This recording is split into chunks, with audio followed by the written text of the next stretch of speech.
Making art. Stiert, if you would. I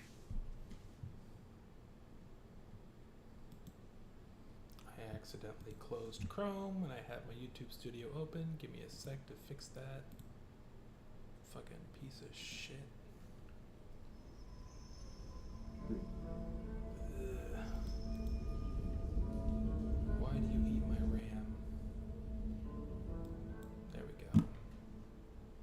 Meh. All good to go.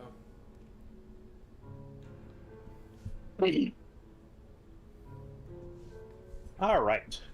So, last time you all arrived in the Drow outpost of Viledeep. While you were there, you learned a few things about the outpost. You learned that it is a sort of prison colony, seemingly for non-Drow prisoners. Most of which are pretty, non-high security. However, there's apparently one high security prisoner known as Petillent, who is at the top of the sort of large tower which overlooks the outpost as a whole. The outpost itself not having much commerce, due to high taxation, mostly just to stop people from bumming around there too much. Especially during this time where another outpost has had basically everyone in it temporarily moved to Viledeep due to some political reasons. Because of this, not only is this area acting as a prison, but also as a sort of vault or some sort of rare magic item or weapon. You are not aware of what it is. Whatever it is, it seems pretty hush-hush. But you did, however, get offered to aid in security a bit, offering some suggestions after looking at the encasement of this magic item. In doing so, you were sort of given a temporary kind of contractor on staff status, and thus did not have to pay the high taxes for staying at the inn. However, you all sort of smelled something fishy going on and decided to do as much snooping as you could. But as much as you wanted to talk to the prisoner, the head warden, Fenestra, she seems to be excessively paranoid to the point where even Cressida, wild-shaped, could not seem to successfully make her way up into the prison to see what was going on with this prisoner, who you're not even sure if he exists. You all rested at the tavern, and it is now the morning of the next day. I had an idea, by the way, on how we might gain access to the top prison room, or at the very least, I might get access to the top prison room. Which was the guard that was for sure flirting with Simon?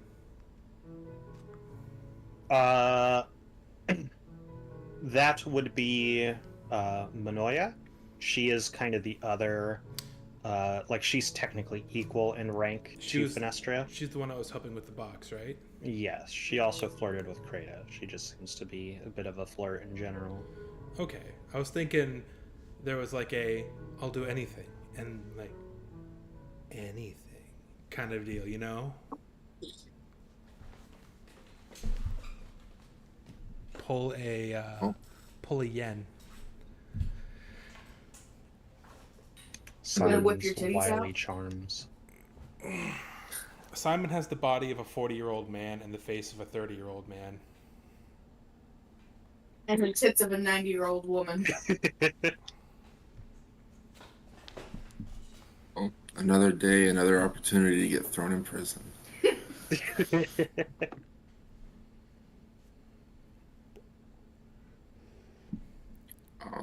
So are we all Yeah, like? which was unsuccessful. Are we Right? all like Like gathered no together? matter to the what Yes. I access? did, I could not get. It was not no matter what, but the way you went about it did not seem to convince them, because right now they're like, we're not throwing this person who just randomly walked in and then got a contract job into fucking jail. Mostly Right, because and I I couldn't don't think of feel many. like it right now. Yeah, and I couldn't think of any like non-violent ways to get thrown in jail. So, well, We're all together, right? Hanging out. Yeah, it's morning. You're kind of eating some meals that came with your room stay at the Stones to Throw Away. The Quaggoth, Vestuvius, is just sort of tending to the other drow guards. Seems like this place is always kind of popular just because there's so many people around that don't have much to do. But this is kind of the breakfast rush, as it were. We might do well to speak privately start a somewhere. revolution. I was thinking the same thing. Speak privately somewhere where there's no prying ears. And you're not too far off base, actually. But yeah,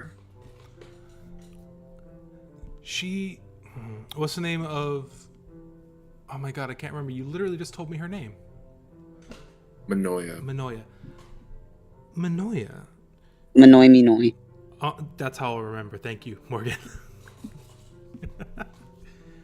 On our way to look at this strange leaden box, there were several prisoners inside the spire. So I was hoping maybe she would let me in on the premise that I wanted to partake of some human subjects. Maybe the prisoners on the inside know a little bit more about the schedule, who goes where, when, and maybe we could formulate some sort of plan that way. I will also note that they did say that there is visitation. Yes, but no. They'll Oh, be I see what you under mean. close.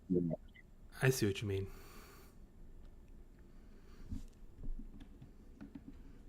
Yeah. Oh, yeah. Like Cassie said, the visitation would be supervised. Yeah. Probably, yeah, unless you were a lawyer. My. Oh my God, Simon! Please pretend to be a lawyer. Please. They already. Everybody here already knows my steez. I'm the resident tinkerer. My idea was to. Not adopt. Adopt is a poor word choice. Commandeer one of the prisoners for. Enslave, lease. No, in human experimentation, but not Lease out. but not really. I already gave them the last session. I gave them. I want to rent a slave. I gave them a sly intimidation grin, and a few of them backed off the bars. Like they recognized that I am a little nuts. So maybe if we grabbed one of the ones that seemed scared, they might be willing to talk. They are on the inside. They're not like the ones out here, you know. We could talk without supervision if I were to explain to Manoia that I wanted to do some less than humane things to them before I return them. Well, you have my vote. Sounds entertaining and hilarious. So,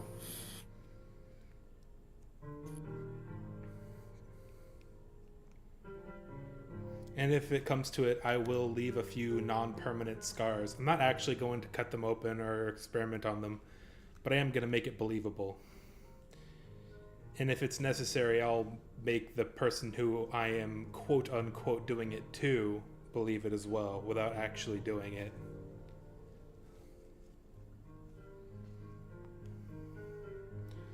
Like they'll go to sleep and wake up with strange scars on their body, like they got abducted by aliens. Why do I have a penis draw on my forehead? I think that's just from the seizures. Why am I missing a kidney but have a second liver? What? It says loser on my forehead. He cured my acne, Kicked but me in my gave me back. he cured my acne and my diabetes, but gave me hepatitis. He gave me a baboon uterus? And it's fertilized? Ooh, I actually have just the thing. I can. Oh, boy. I'll explain to Manoia that I'm looking for a new flesh vessel for my sister, and that'll be my guise. What? That is, flesh vessel. That is a very funny. I'm looking for a body to bind Ada's soul to, so that she can have a body. Nah. You are only allowed to call it a flesh vessel from here on out. I always call it a flesh vessel. How are you guys? It'll show up. I'm looking for for a new flesh sleeve for my sister. I've called it flesh vessel before, and I've called it everything from Oh God! I've called it everything from a vessel to a flesh vessel to a meat suit. No one ever commented on meat suit. Meat suit's nothing. This is not You as need to big as exclusively flesh call it the flesh sleeve for your sister.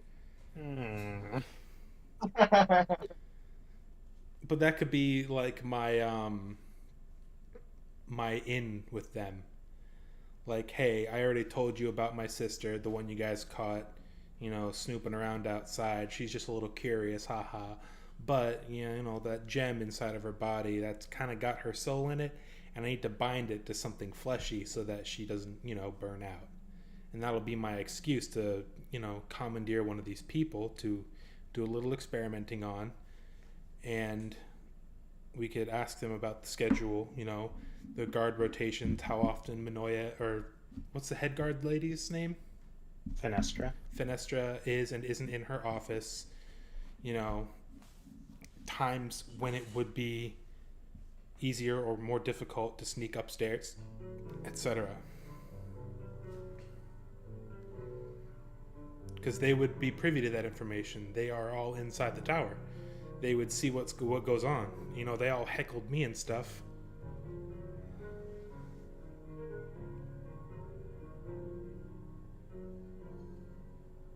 Am I missing anything, Meeper? You have my vote. I mean, I won't say anything. If this is what you want to go with, then go for it. I will say I don't remember if the box was upstairs or downstairs. Like, the box was downstairs. They basically took a wing where there were cells, and they turned it into a vault. Right. And were the cells with the prisoners who I leered at on the same level as the box, or was the box lower? Correct. Okay, so that actually this plan probably wouldn't work. Only because... Yeah, so the tower is 6 levels tall with a basement space. And the prisoners and the box were on the basement level. Mm-hmm. So they wouldn't have seen anything anyway. The best you can think of is that maybe sometimes they're on kitchen duty within the tower, usually around I think that's on the 2nd level.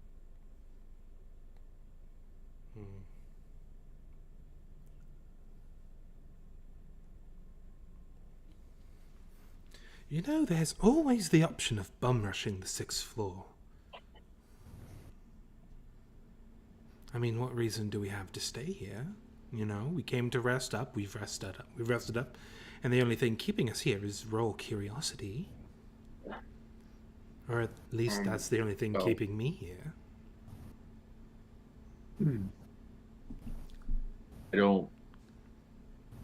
I'd like to think that we're a little bit more tactful than that. I don't think bum rushing is... That's literally never worked out for us a single time.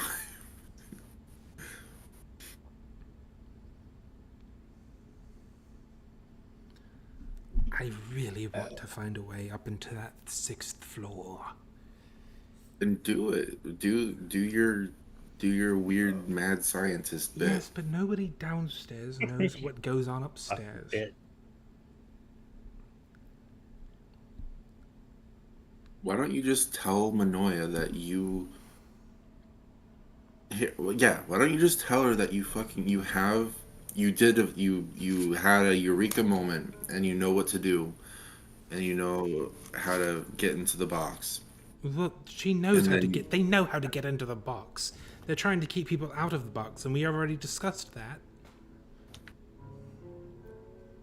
we'll tell her that you came up with a new method and that you need alone time with the box. I don't need. I need a long time with your box. Shut up. I don't need the box. I need to go upstairs and meet this Petillent person. Who's inside the box, No, right? What? No, No. Yeah, Petillent is in the box, No. right? Maybe. No, somebody's in the box. No, the box holds a weapon that they didn't want the person held in the 6th floor to get to. They don't want anyone to get to it. They don't want anyone to get to it, but they especially don't want the person on the 6th floor to get to it. That's what I was told. Person on the sixth. Yeah, because there's somebody that's been here for like 35 years or Yeah, something, Petillent right? on the 6th floor. According to Vestuvius, Petillent is the name of the guy on the 6th floor, according to the rumors that are spread around. The box contains a nondescript magical item of obscene power that they don't want anyone getting their hands on, which is why I was conscripted to tighten the security on it with that sweet elephant toothpaste idea from Morgan. And ostensibly, if they're keeping this guy a secret, he might know something more about what's in the box. They're keeping them lock and key, you know. And Simon, your goal is to find out what's in the box. My goal is to talk to Petillent because I'm very curious. I was told he has a penchant for hurting corrupt nobles, paralyzing them. Well, what better what's it called? Like when you what's it called? There's like a metaphor for it. For like when you give somebody something when you first meet to like Quid make pro your quo. relationship. No, it's like an offering, like a Peace offering. peace, or I don't know. Like you bring him what's in the box, and then he works with you. Housewarming gift. Cell warming gift. So warming gift. Yeah. It's almost like This girl could really use a nice bottle of Good sauce faith. wine. faith, Yeah. a show of good faith. Yeah. God damn it! A show of good faith. That's it. Okay, I got you. Cell You're really all needs a powerful. panini press. Don't kill me. Okay, new idea. This cell really needs chaperones. Manoia and oh my god, what's the other one's name? Fenestra. Fenestra. Manoia and Fenestra seem to be at odds. So maybe my original plan of rizzing up Manoia wouldn't be too out of pocket. No. Take it back. Don't ever say that fucking garbage ass shit ever again. I got out of teaching. I hoped to never hear those words again. I wonder. You will not be permitted to speak such fucking atrocities around me. Language has to be in the dialect for at least 3 years before you can use it in front of Morgan. Thank you. That's very demure. I'll call her Skibbity. It's not very Sigma of you. It's not very Very beta. Freud of you. Very beta. They're at odds. Maybe I could tip that scale a bit and convince her to override Fenestra's authority and allow us access, at least for a moment.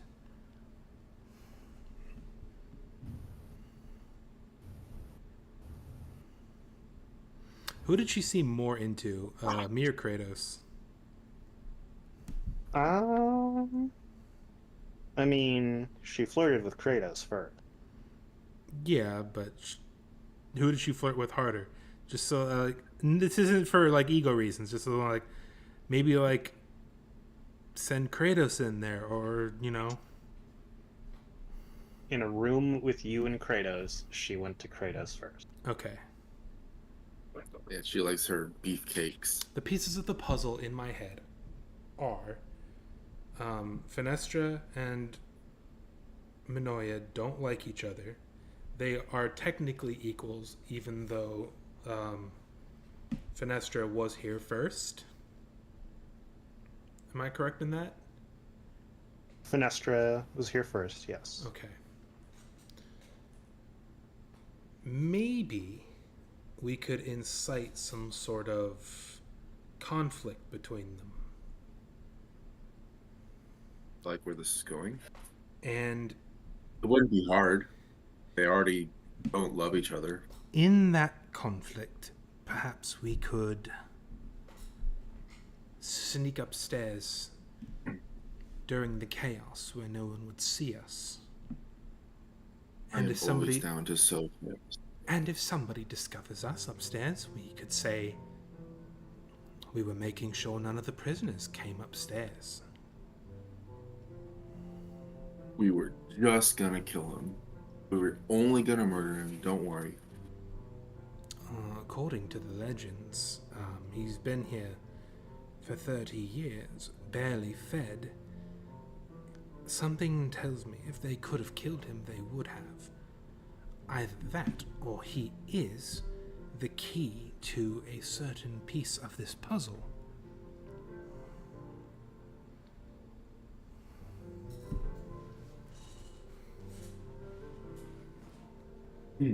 Right. When Cressida turned into a spider to like, she was trying to go to the 6th floor, right? Yeah. I had to pass through that lady's office to do so, and I couldn't. She tried to, like, what was it? She tried to control me. She would spot you as you were walking by the open doorway to her office, and the second time you tried to walk past, she tried to use Compel Duel so that you couldn't move more than 30 feet away from her.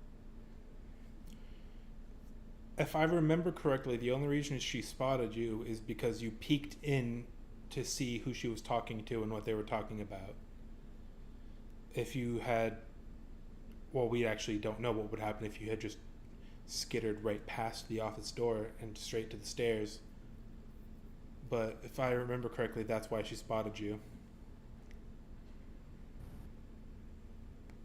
I don't remember that being the reason why it happened, but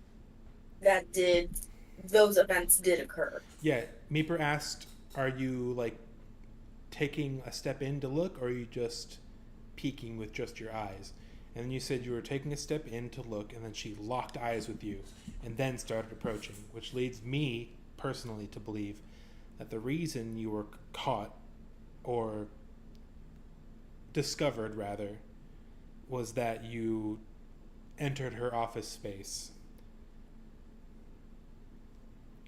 Come to think of it, there might have been an alarm spell if you went beyond her office door. Maybe there's something in her office regarding the prisoner upstairs. Maybe we could peek in her office, draw her out, dispel the alarm, and snoop around, and then set the alarm back up before anyone's the wiser. Well, what we could do is we could cause some sort of crisis that only Minoya can solve, thus dragging her away from her room or whatever. I can use Ada to cast any touch spell that I know. Yes, so long as she's within, I think, 60 feet of you? 30 feet? Let me take a peep at my Artificer spell list. I One use of us her could to also- cast Meteor Swarm as a touch spell. I'm looking through the spell list specifically because... Spell list, there you are.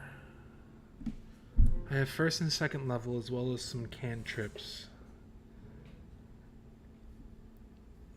Let's see.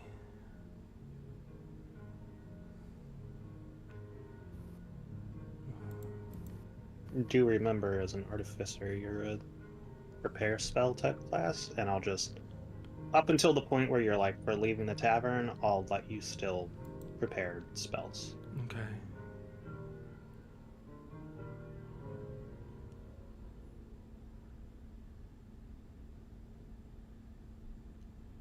I have a second level spell called Arcane Lock. I could have Ada go up there and lock Fenestra in her office while we rush upstairs. And if the spell she used was Compelled Duel, what kind of weapon did Fenestra... I'm going to ask Catherine, or I'm going to ask Cressida what kind of weapon she was using. I want to intuit something. Was she holding a weapon, a mace or a sword or a shield? She... Not that I can recall.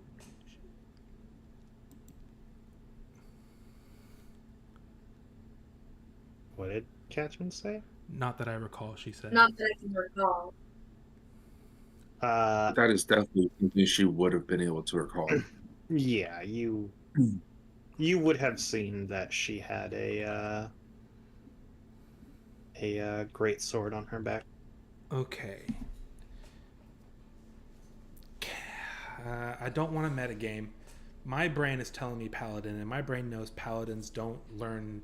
Maybe they do. Can paladins learn to spell magic? I'm trying to intuit whether Simon would know this information.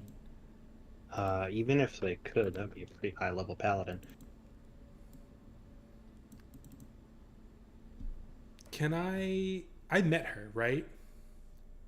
Lothsworn Yes, paladin. you did. I would like to try and use any she had the weapon on her when I met her, or just when she was about to incite conflict with Cressida?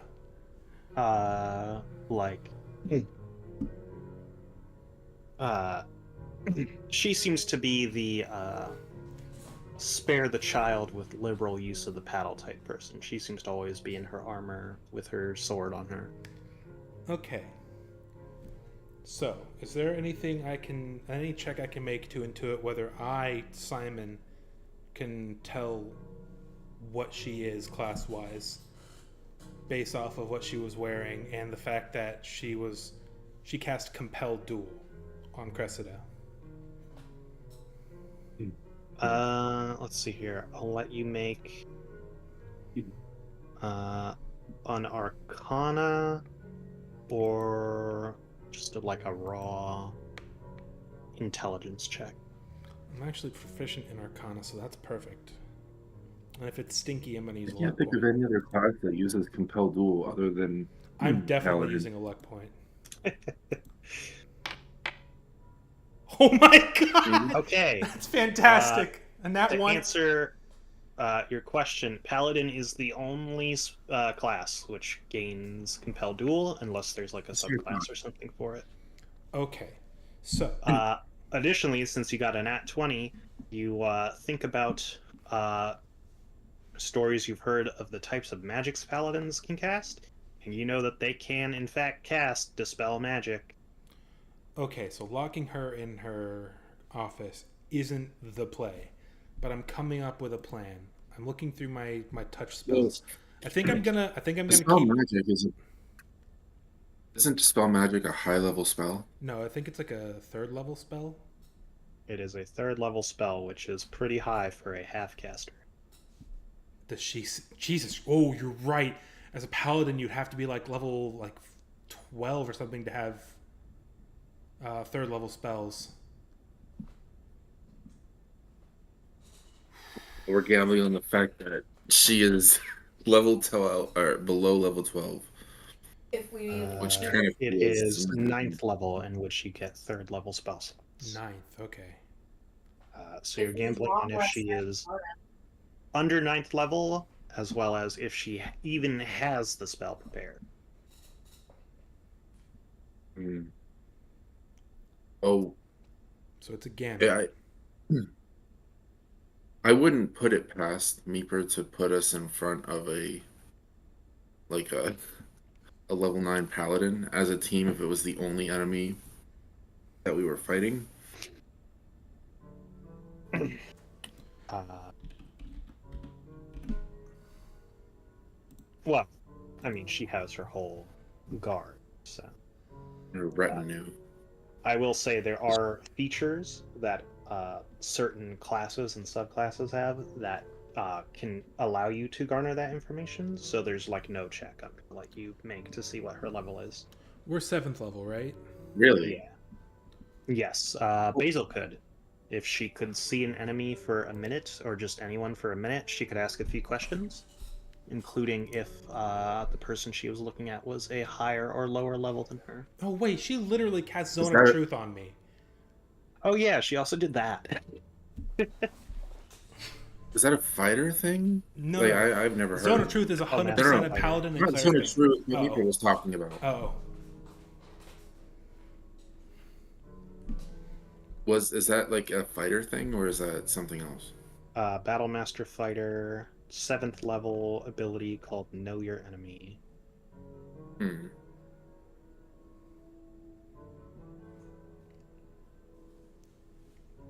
What is the significance of her using Zone of Truth? that was just That's another. also like a paladin only spell, basically. If she's carrying a great sword, what wearing was heavy armor, cast Compel Duel and Zone of Truth, there's no other class she could be but a paladin. Right, we already established that Yeah, paladins are I the know. only It was ones that just, can. I was just, What level? Hey, what level spell is Zone of Truth? Second. yeah, I was. Second. All I Okay, can well that doesn't think tell of, us anything. all I can think is Arcane Lock. I think I might take this gambit. Okay, I'm starting to come up with a little something. We incite a I panic. also feel like We we incite a could just panic. create a situation where she needs to leave. Like I feel like maybe we're overthinking this. But what would that situation be where she needs to leave her office? Because she can just get Manoia to calm things down. Or any of her guards. Yeah. Yeah. It would have to be something that only she could fix. See, that's what I'm saying. I'm not overthinking it. I'm trying to. I've got an idea. Oh? We could go and try to find Fireball dude, and maybe we could convince him to help out. Get him over here. That's something worthy of her coming over. Holy fuck. Wait. Wait. I'd say that's Can worthy I of her. look for any circles of mushrooms anywhere around this encampment?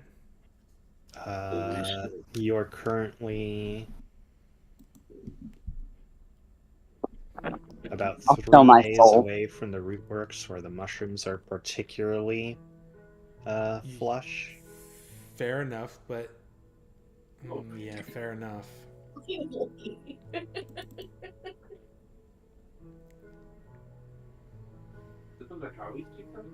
It was.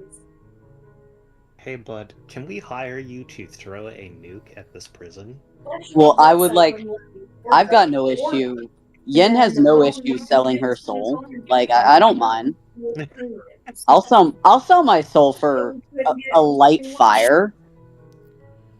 Morgan would sell his soul for a light fire. It's all good. You don't need to. You can just buy a lighter. Well, I meant like more in the arson style. Gasoline. Me working, therefore selling my soul so that I can buy a lighter. Amen to that. Also, gasoline is not a good way to start an arson fire. Typically, you want to do something that can go away quickly, like Cheetos. I'm not lying. The head of an arson department has told me that. Nice.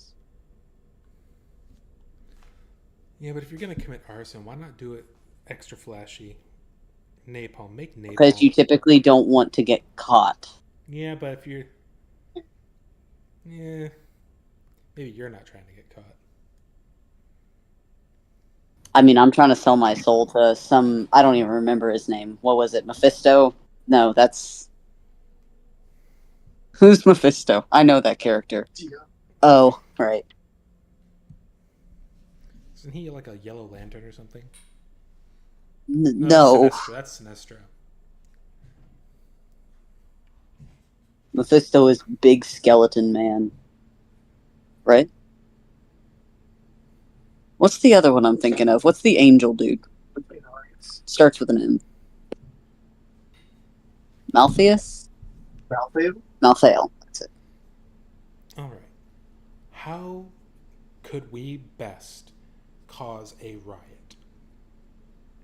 I was thinking. Right. Food fight. I was initially thinking. Figure out a way to. Oh, excuse me, I had a hiccup. Figuring out a way to release a bunch of the prisoners at once without making it obvious that it was us. Offer them each a tiny bit of money to just start wreaking havoc before they inevitably escape into the forest of mushrooms to the west.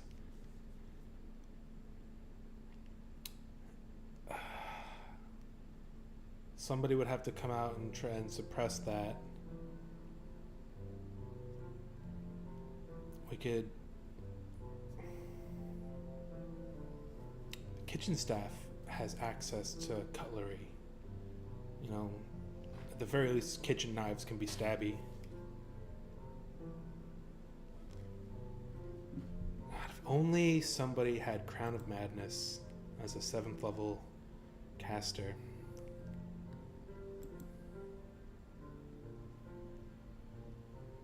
Does this place have electricity?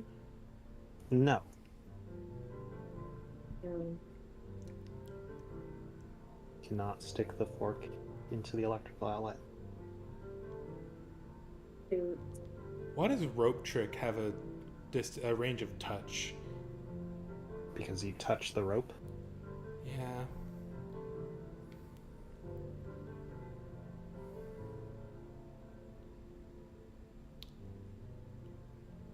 Spider climb. There's no windows on the outside of the tower, though, unless There on are. the 6th floor. Fenestra literally stands in front of a giant window. And what I mean on the 6th floor. No, not on the 6th floor.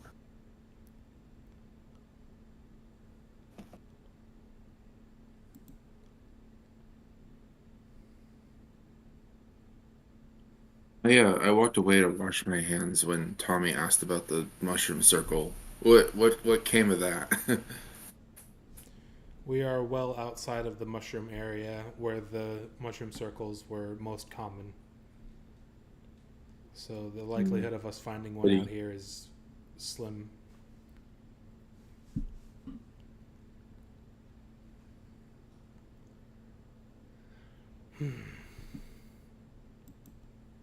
What is the largest thing you can turn into, Cressida?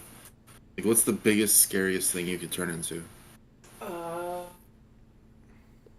don't fucking know. You have that whole spell book in front of you. I told you I didn't write my wild shapes yet. Your The wild shape. arguably the most important thing. You! I have a whole spell book, bitch. Oh no, I'm thinking of Circle of the Moon again, aren't I? Druid level divided by 2 is your max It's CR. max CR of 1/2 until 8th level. Okay. I guess they could like turn into a boulette or something and just start stomping around. That is a monstrosity. Ah, of course it is. Fuck D&D and its weird monstrosity rules. We're in the fucking Underdark. There has to be monsters or something that we can let in, cause a ruckus. Yeah, I mean, we came across 2 fucking vampire mind flayers. You're so right. We should have captured one and held it hostage. I mean, You could become a giant goat. theoretically, you leaf could have shark? survived in my bag of holding. Is there okay? So To be clear, Manoia is the person we're trying to sneak past to get to the Finestra. 6th floor, correct? Finestra is, okay. And Finestra is a paladin. Were we able to establish who her, I almost said patron, but that's a warlock thing. Who does she serve? Is it Lolth?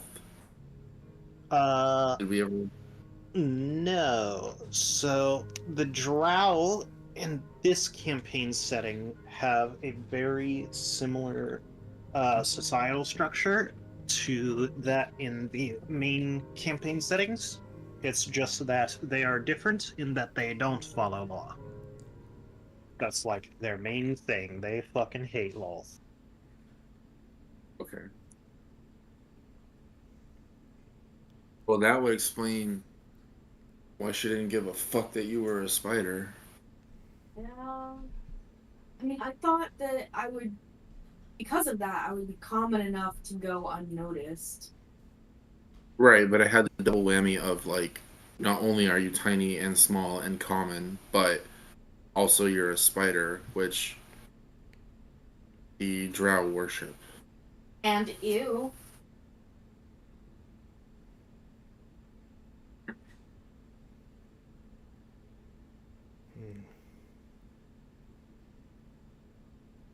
Now, is it all Drow in your campaign that hate Lolth, or is it this faction of Drow? It's generally speaking all Drow. My campaign setting, it kind of says it in like the little bio when you like first come in. This campaign setting is almost like a world where ideologies and creatures and ways of thinking that were going to go extinct in the main material plane were kind of like whisked away to. So there's like a lot of obscure kind of different shit here than the main campaign. So like Right, like a mishmash. So instead of Loth Sworn, they would be Loth Forsaken. yeah, sort of. And it would mostly be like specifically more of the religious like zealots within the Drow society that specifically still have like an anti-reverence for Lolth. Most like citizens or normal Drow are just like, I'm not gonna follow her, but I'm not like fucking waking up every day like fuck you, Lolth.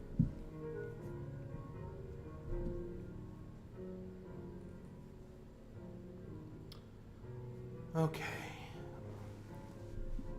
The only thing I can think of off the top of my head is for somebody, myself or Kratos, to go speak to Manoia and try and play into her rivalry with Minestra. Which one do you think is more insecure? Oh, Manoia. Finestra or Manoia? Finestra. She was literally Yeah, I being was insecure about it. Finestra seems like she'd be easier to manipulate if she thought that Manoia was power grabby. But Finestra was here first, meaning somebody has Yeah, a but motive to Finestra is overthrow. also. See, You're playing. Manoia is kind of like a ditzy, like flirty sort of. Yeah, I don't you're think she playing a gives game of someone who's like sweet to you because she likes you versus one that's so insecure about her position that she dislikes Manoy. So what you're suggesting is that rather than speaking with Manoia, we speak with Finestra And try convince her to that convince her that this alliance between their Manoia. two camps is unnecessary. Perhaps that would Well, be more enough so to that incite Manoia- conflict. more so that Manoia is trying to overthrow her. Because that seems like the kind of thing that Finestra would care a lot about. Yeah. We should play this carefully. There's a chance that if we do speak to her about this, that she will call our bluff. I was thinking that she wouldn't listen to us. However, if she caught wind of it through her guards or her retinue, or like if she heard whispers in the hall, Yeah, through the like grapevine. yeah, if she not necessarily was directly told, but the impression or fear manifested and lingered and bubbled over, I think that's what you have to play like high school. Yeah, because, like, make it her idea. Yeah, make it her delusion. The guards seem to like spreading rumors. Perhaps if we started the rumor that Minoya was on the warpath, the guards, the prisoners, excuse me, would start passing notes, so to speak. Notes that would get intercepted by the guards, who would report back to Fenestra. It's not a bad idea. Right. I could Yeah, have, we could start sowing chaos and spreading rumors. we start with the kitchen staff. We have access to them through Vestuvius, who's more than willing to keep his mouth shut for coin. And Yeah, Vestuvius. they have thought. shifts. They get off and have visitation time.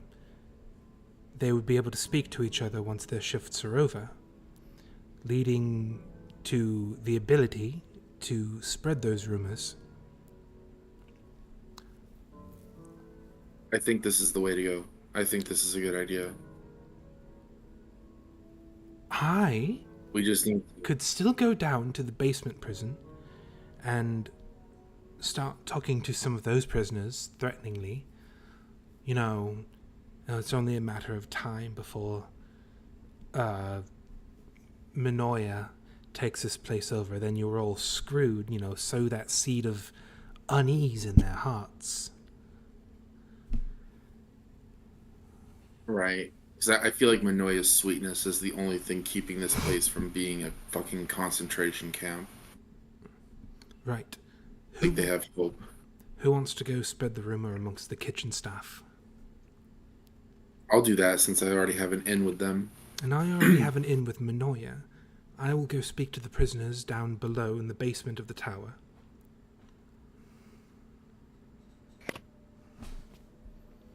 Okie dokie.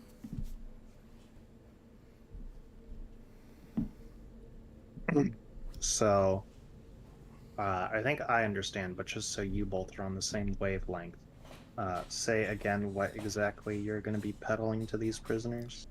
To the prisoners Going in, to convince them. Go ahead. To the prisoners in the kitchen, I was going to present the rumor that Minoya was getting ready to start taking over.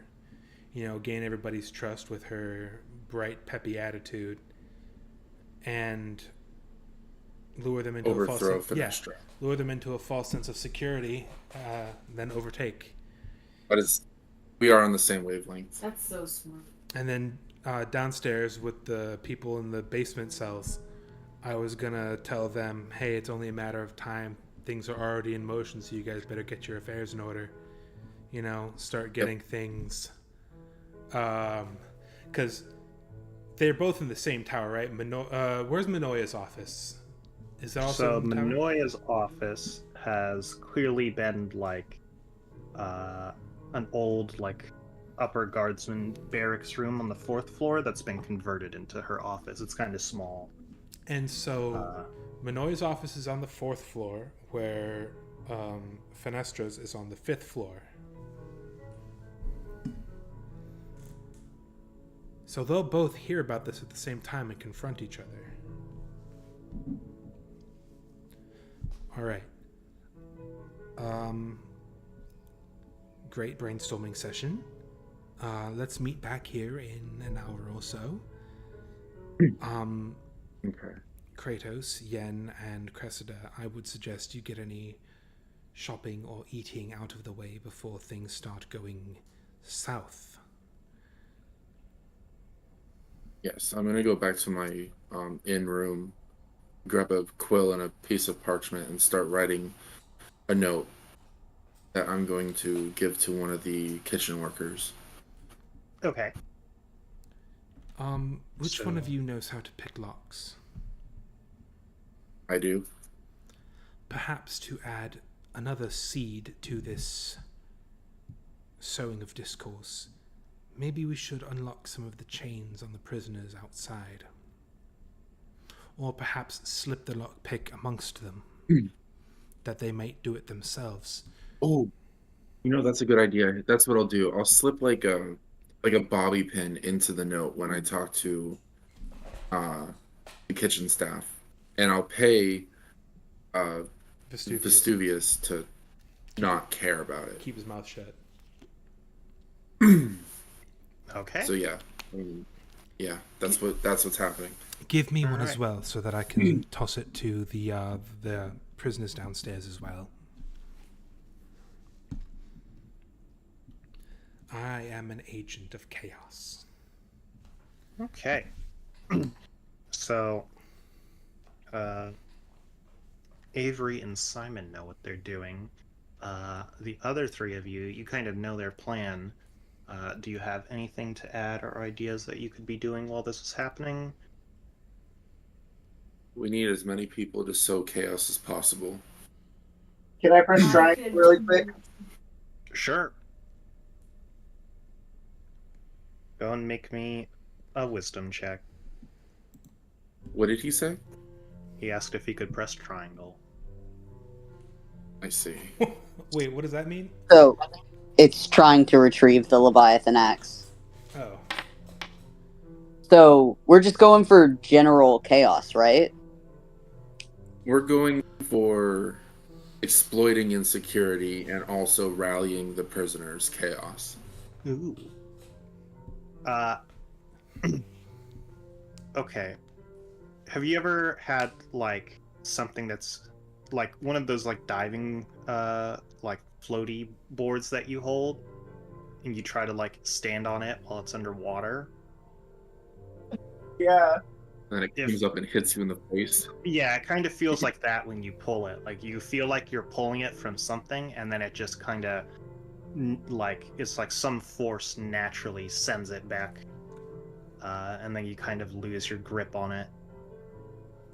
But it's getting stronger. Shit. It's more like you are getting stronger. Oh, there you go. Thanks, Mark. alright. So, what's... Catherine, did you have an idea for what you were gonna do? I can turn into a gremlin. No, Or but something else. we need like psychological warfare here. Psychological. Okay. Yen's really good at Everybody- that. Yen's really good at psychological shit. Yeah, I have no doubt that Yen will play a good part in this. Yeah, Cranium. what is Yen's Cranium? idea on what she can do? The cranium rat's like a mind flayer rat. It's There you like go. I mean, Cranium Rat is a beast. he's looking at her wild shape list. what I can do is if they're so we know that Finestra's in charge around here. If you want, I can try to get an audience with her and just kind of like make her hate Minoy a little more. Try to schmooze her. Oh, that's a good idea because like you could sit there and talk to her, and then like a guard will come in and like whisper in her ear, and then she'll like become more and more like unhinged as things go on. Maybe. I'm down to fuck some shit up. I'm down to cause generational trauma to this poor drow colony. They're not. They are anything but innocent. I am sure of it.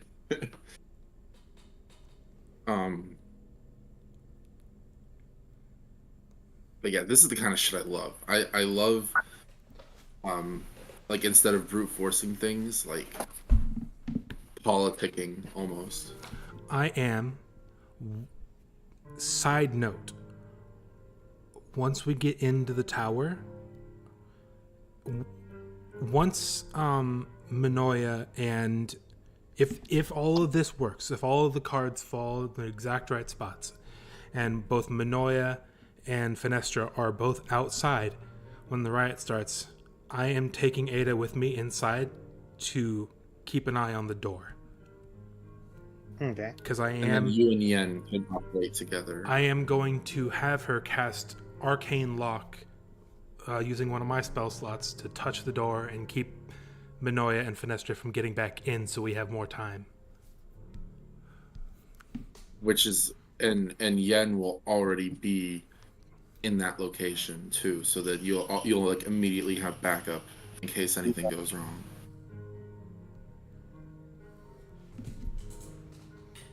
Can we hit pause for a sec? I have to go to the bathroom. I believe you. We're gonna go get some water. Catherine needs to think about what she's gonna do. Yeah, Yen, Cressida, and Kratos solidify their own plans a little bit. I mean, I'm solidified. Yeah, I like Yen's plan. You're always solidified.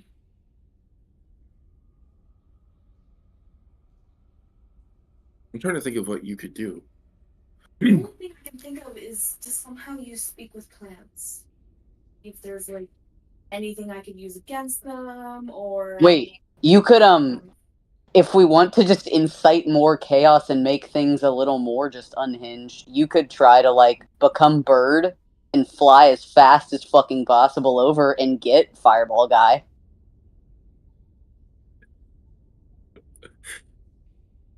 Bird fly a lot faster than human walk. That is true, but you would have solo travel encounters. You could how do far it. away is he? How far away is he? It's probably a couple days. Couple was- days. It was 3 That. days. She said 3 days for us. If you could become like an eagle or something, you could easily fly that in like half a day. What do I got? I could be a giant dragonfly. I feel like that would not help in this situation. No, okay. I could be a riding horse. Do you have speak with animals? Yes. Is it prepared? Yes. I wonder if the animals are being mistreated. I wonder if you could like I assume that there's like cattle or something, right? And if the animals are being mistreated, just treat them like another prisoner that we're trying to manipulate. And then just start bucking and charging and going crazy. I could rally the spiders and turn into a giant wolf spider and lead an army. Just literally turn this whole camp upside down without I'm sorry. lifting I a know we finger. were talking, but I missed the last 30 seconds because Brandon and I were having a Chapel Rowan moment. What happened? You became a horse? Horses? You're a horse girl? Horse girl? Ew, horse girls, ew. This is the first thing I thought of when he said that, Cassie. Wait, What what? the hell? Are you sending me something? I posted it in game schedule because that's what I had open. Put it in pitch Welcome shows. to I don't Seattle. care. Boy.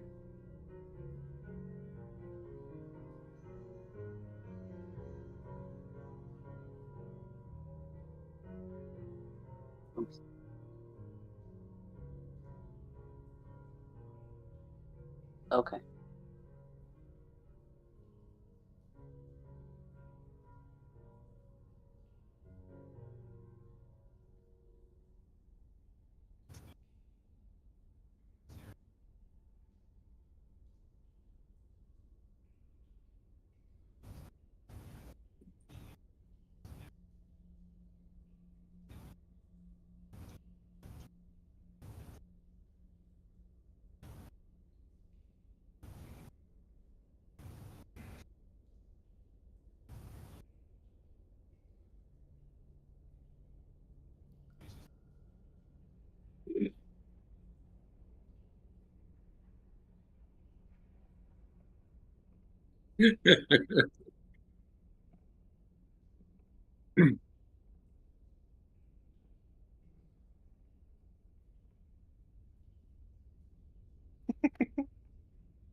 Oh my god.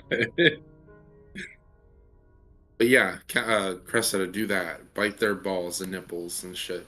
I wasn't paying attention to that at all. That's fine. I could make a water spout or a tidal wave. No, we're not trying to harm people. It would create chaos. But it would ultimately end up in... I mean, harming people is kind of exactly what we're going for. You're just picking who you want to harm. No. Chaos, take the world. Chaos. Control. What is that melody? I have returned Right. with an empty large intestine. Thank God. Thank you for sharing. We're trying to think of what Cressida could do. Like, I honestly, I don't know what she could do to further our agenda. Cressida's tiny. She could deliver a little scroll of paper to the prisoners. That's in true. the chain You gang. could, I can be a prison cockroach. yeah, you could be like a little cockroach that has like a cigarette. Just have like a note and like strapped to your back and just In like fact, go around to the prisoners. in fact, offer one of them a cigarette, one of my hand-rolled cigarettes, which will actually be a handwritten note wrapped in tobacco. That's great. That's a great idea. How would you communicate to them, don't smoke this? Well, wrap the note around the cigarette.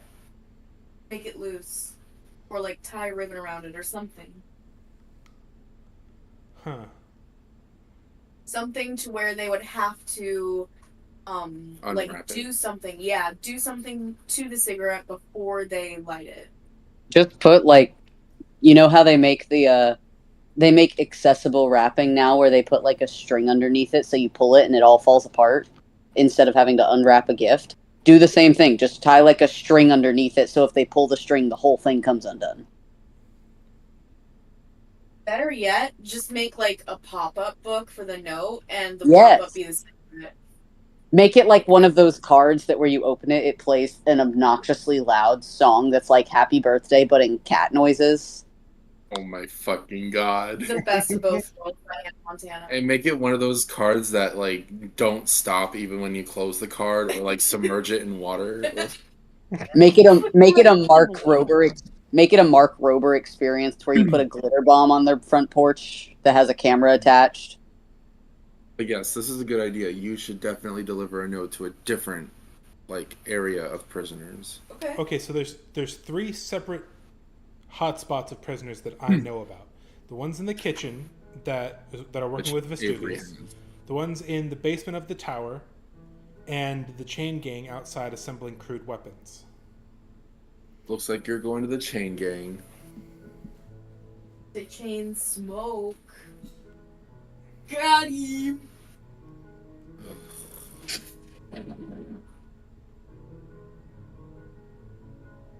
And then Yen. So okay. So Yen is going How about to this? go have a one-on-one. I'm inciting chaos with Finestra. How about Yeah, I'm with the this? kitchen gang. Tommy's with the basement gang. Cressida's with the chain gang. What's Kratos doing?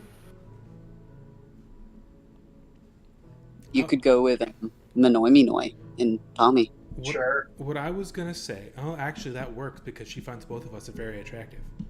What I was Yeah. gonna say. Yen with Finestra and Kratos with Minoi Minoi. What I was gonna say is Yeah, I could. no. I bought plenty of tobacco before we set out, and Meeper said it wasn't destroyed because it was in my bag of holding when we were submerged down in oh my god, I forgot the name of the fucking Triton City. We were there so long, I forgot. Bird. Thank you. I could just make a bunch of cigarettes and have Cressida be like, "Hey, these guys look like they could use a break. You know, this is for them." And wrapped up in those cigarettes is one that's not a cigarette at all. It's just a rolled up piece of paper with some scribbles on it. Ricin in it. Jesus. Simon doesn't know how to make ricin yet.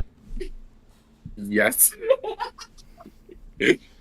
All I need are canola. Alright. All I need are canola beans. I could do it. Castro beans. Cannoli beans? Canola. It's Castro. Oh, you're right. It's It's castor beans. Castro beans. It's castor beans. You're right. All right.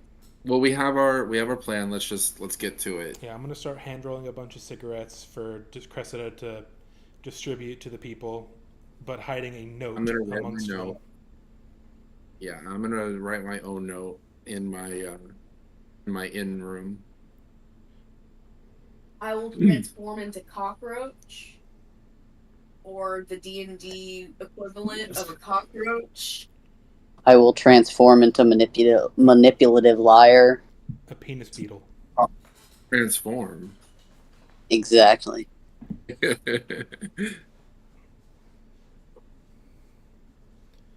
Well, big guy, looks like you're with me tonight.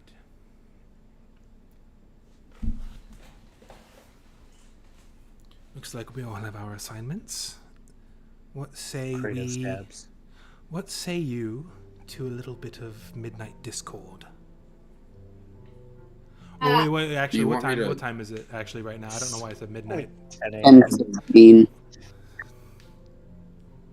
I actually like type out what the note's gonna say, Meeper. Okay. Ooh, that's a good idea. I'm gonna. I'll just DM it to her. Yeah, All right, no, I'm not gonna DM it to her. I'm gonna put it in fucking server. Pelagang. Put it in Pelagang.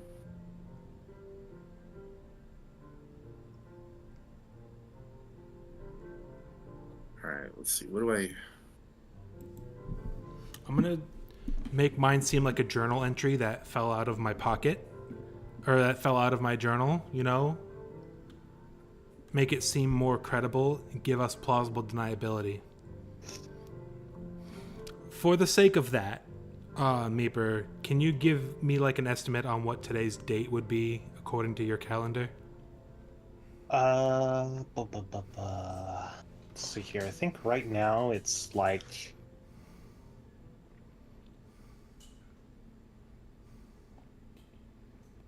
mid. What would be the D&D equivalent of February? I forget what the day is actually called. I'll just say Fantasy February. Okay, that's what my note says. Is it like February? I'll say February 8th, just because February 8th is a nice even number. And what's the year? Let's see here. I do have that. Hold on. Let me go to my world info. I think that's a damn good.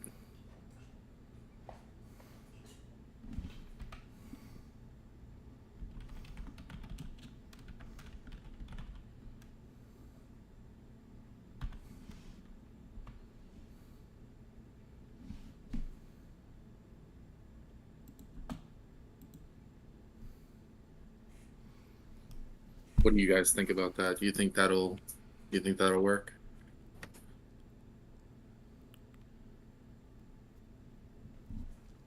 Something like what I was gonna pass down in the basement. I was gonna have mine set up like a journal entry, like personal journal, Fantasy February 8th. Tensions are high. We fear Manoia might strike soon. Conflict is imminent. Be prepared. Something like that. Right. Yeah, You should- Bobby pin attached to note as well for me. Okay. Tommy, what we should do is take a second copy of that and give that to me so that I can bring that up and say that I found it like On the amongst floor. things. Yeah, Ooh, just okay. found it. Then I need to figure out a way to fuck around with my handwriting, or maybe Just let someone else write it. I'll let Kratos write it. Is Kratos literate? Kratos is a fucking god. Oh Like, wait, you know, he's literate. to make it look shitty, I'll just write it with my left hand. Because Simon does everything. No, because I'll write it with my left hand, which is not my dominant hand. My dominant hand was blown off in the explosion. Wait, no. We also should something we should do. I think Crescent is actually the only one that speaks it. We should put it in Undercommon so that it seems like it came from someone who works with her. Oh, that's huge. That's actually super That's smart. so smart, actually. Did you hear that? Yeah. That's fucking genius. Okay, so Thanks. That's the college degree. Glad it's coming in handy. Well, I'll dictate to Cressida what I'm writing, and it will be written in Undercommon, so it's not traced back to me. All right. I don't know if that's how you spell Fenestra or Manoia. That's just what I assume. Annoying me. It is Monoya, I believe. Monoya. Manoia. All right, well, just assume that I wrote it correctly. Meeper, you never told me the year. I'm posting it now. I see. 1972. Okay. 1539. 1815. It was actually later in the year than I remembered. June.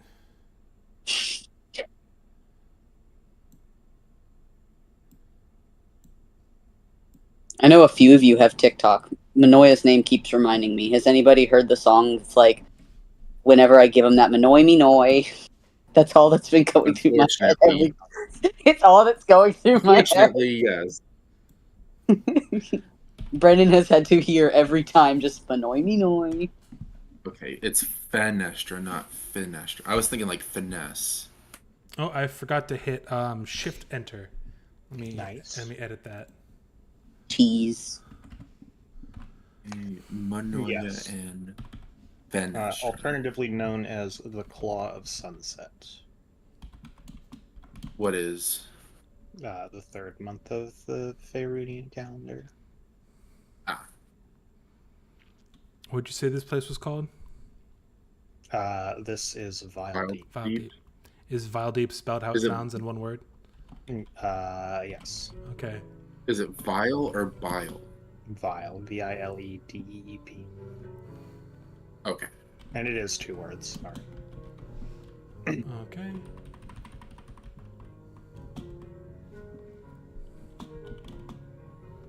And write it out in Undercommon, please. If only. Yeah. Find a translator, put it in fucking Undercommon. What are you doing? Nothing. I look over and there's. Okay. I'll just say this. No. Cunt. Okay. That's all I'll say. Yeah. Catherine's defensive.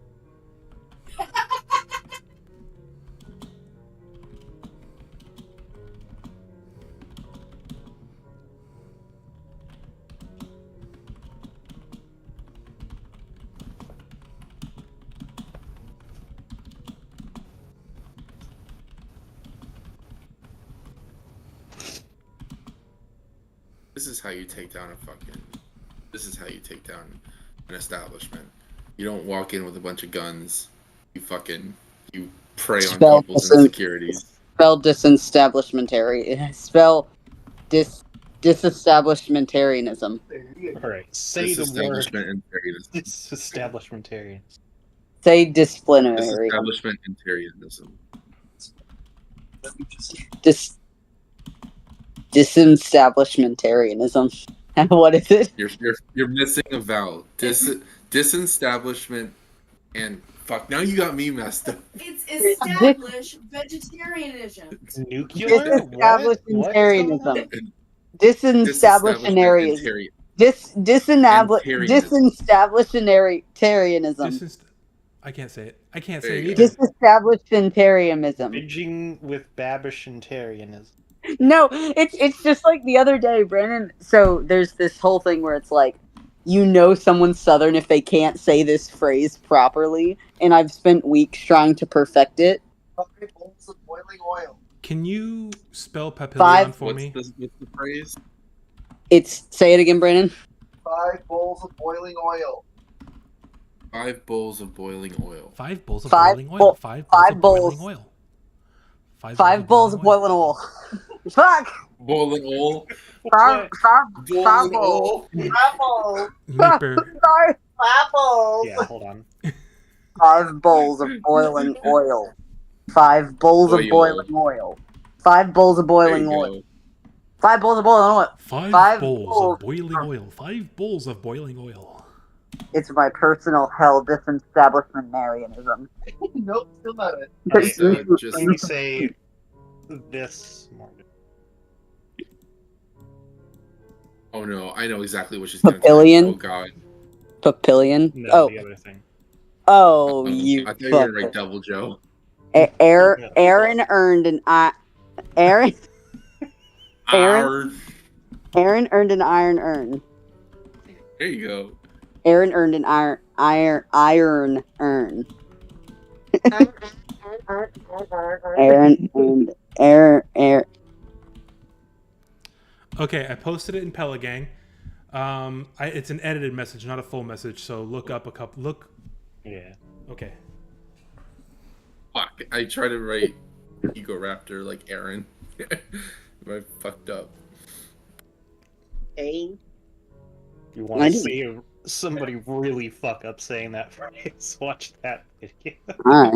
I'm here. Oh, All right. Aaron, funny enough, he sent me that. Like, and it Nice. killed me. Arr. Shut up. I've seen this video. Fuck before. yeah. Earn.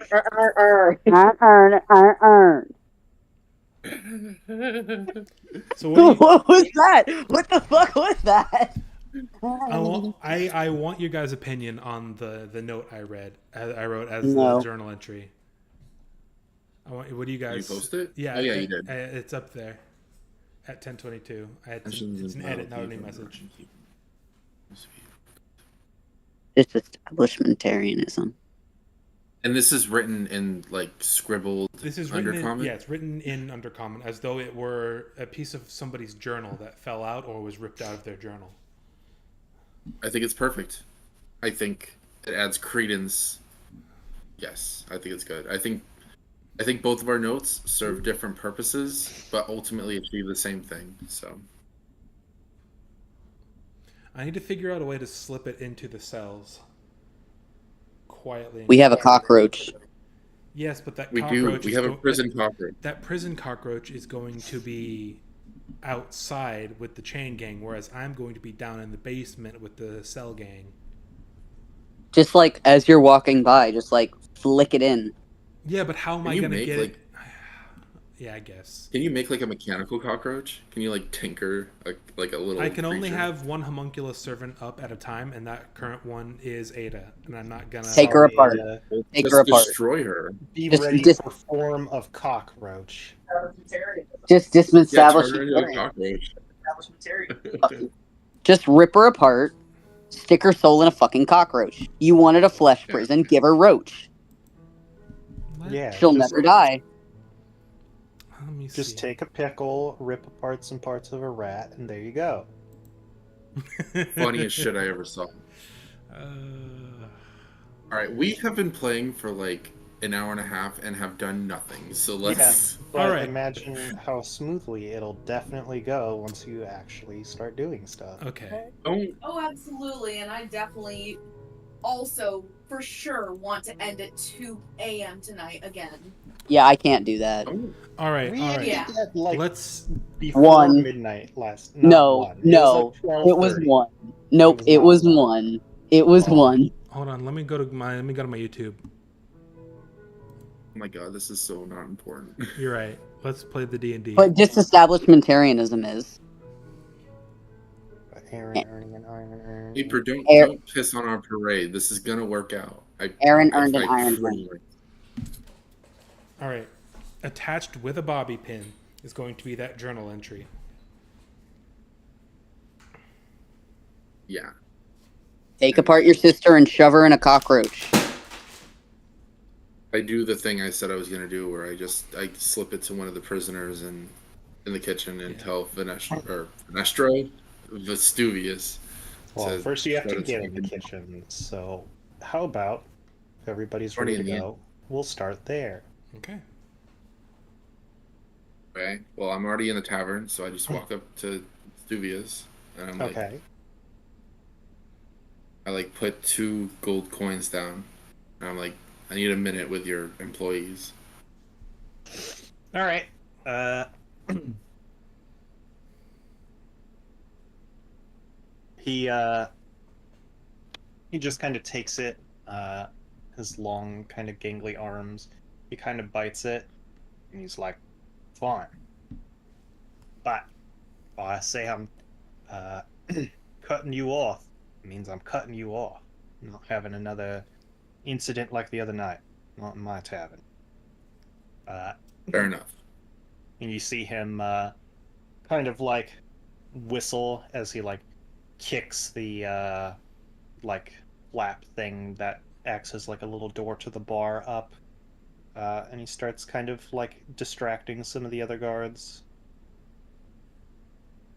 Okay. Once the coast is clear, I approach the kitchen gang.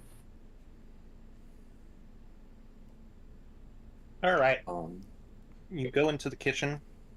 There you see there are uh, about 4 prisoners.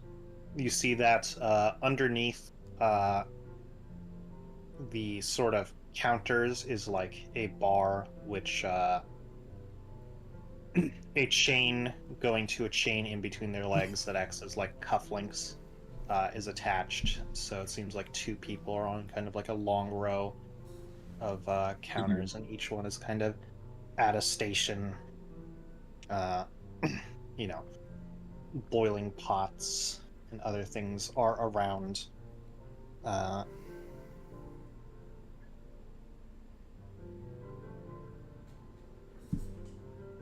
okay.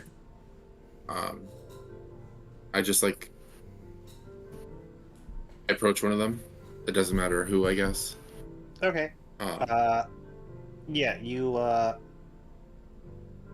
you approach a male half orc, uh, and he kind of snorts and he's like, "Here, Gawk." okay, not this guy. Somebody who speaks common. I would like.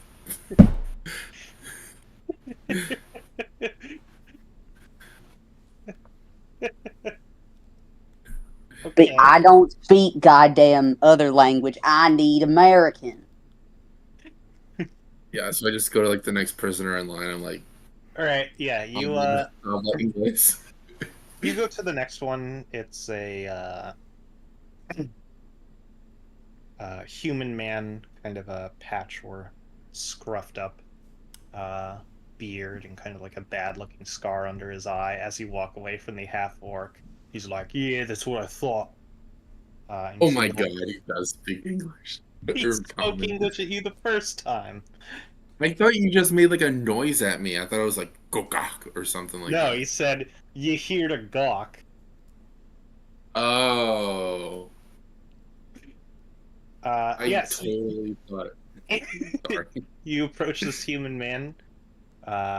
He's clearly working the dishware, and he's like, "What do you want? I already told you. I'm keeping it clean, better than any of these other damn chumps."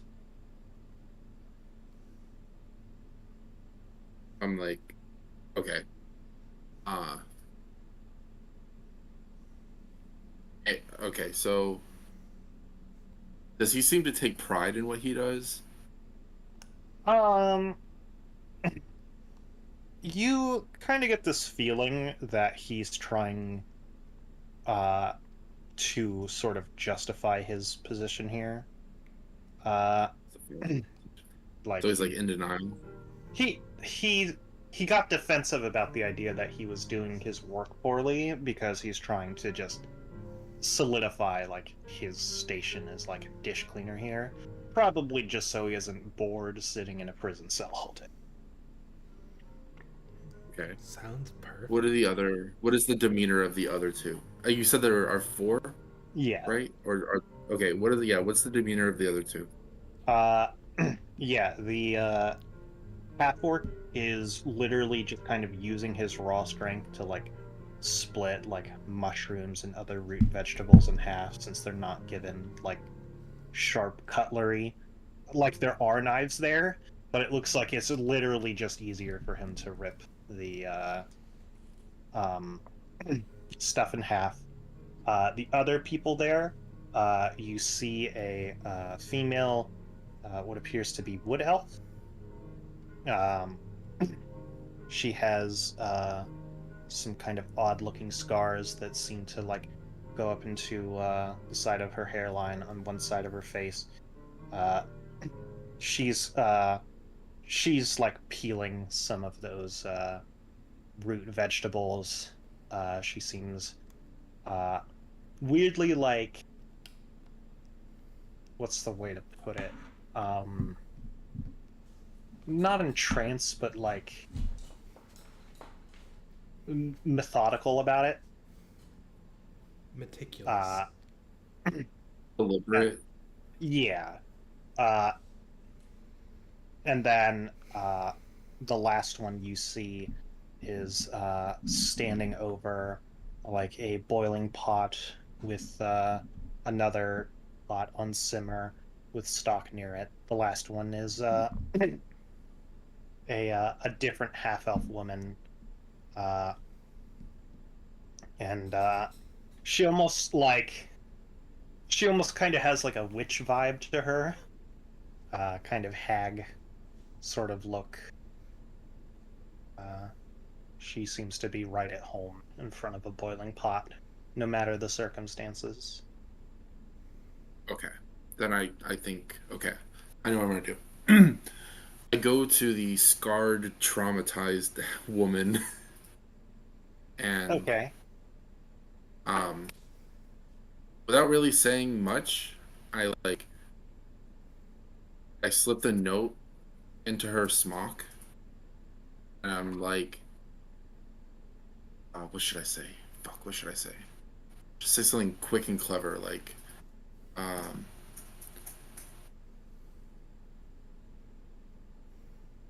gonna be like, change is coming, and I slip it into her smock, and then I walk out. All right. Can you make a sleight of hand check for me? Sure, I'm good at those.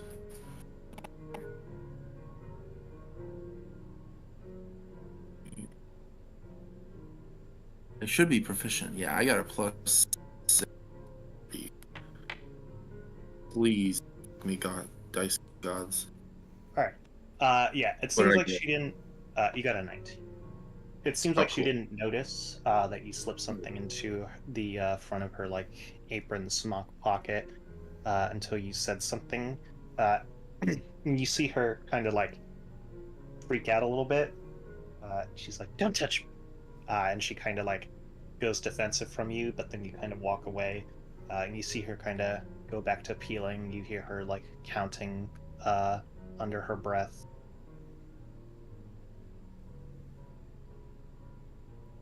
She aware?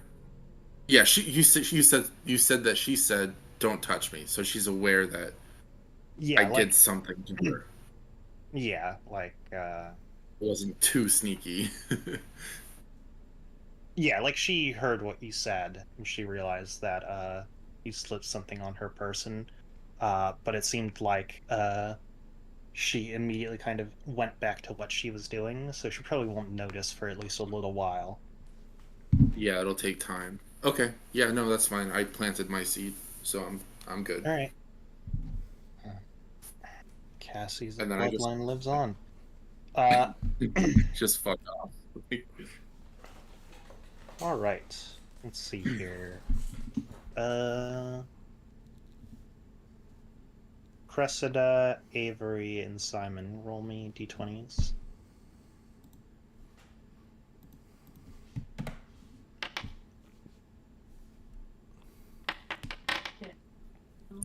What did I roll?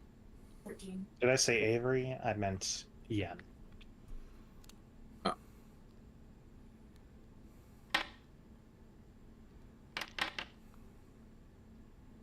All right. Yen, so you walk up to the sort of main tower of Vile Deep. Again, the same two more elite-looking female drow guards are in front of the tower. And they're like, you again. Here for more work? Of a sort. I need to speak with Fenestra. I found some concerning things. Concerning things of what sort?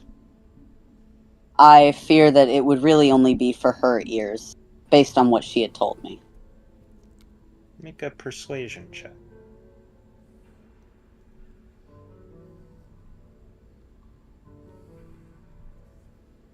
Come on, iPad, work.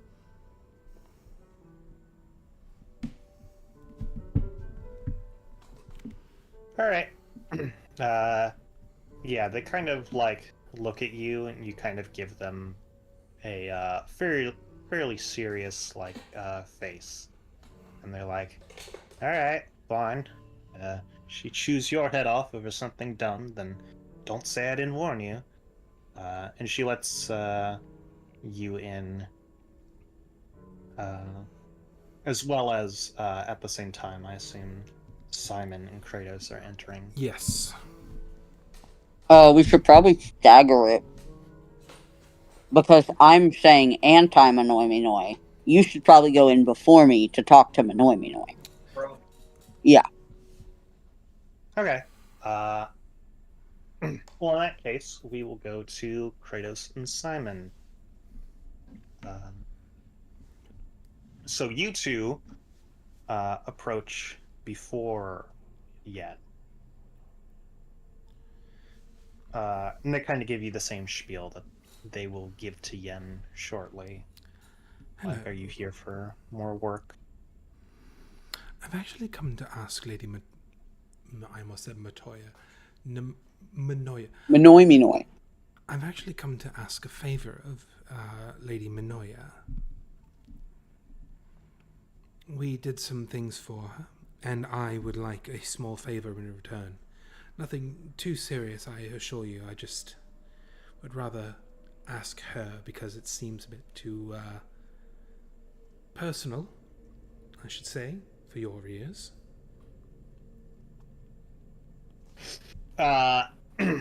You see the one guard clearly start to kind of turn you down, and then the other guard kind of like hits them in the side of the shin with the end of their like halberd, and they're like, "I'm sure Minoya is going to be glad to see both of you," and they let you in. Very cool. My favor was not anything of that sort. I was gonna play into my hey, let me get a new meat suit for Ada thing so I could have access to the prisoners, but I like where your mind was at. That's how they inferred. That's fine. I'm okay with that.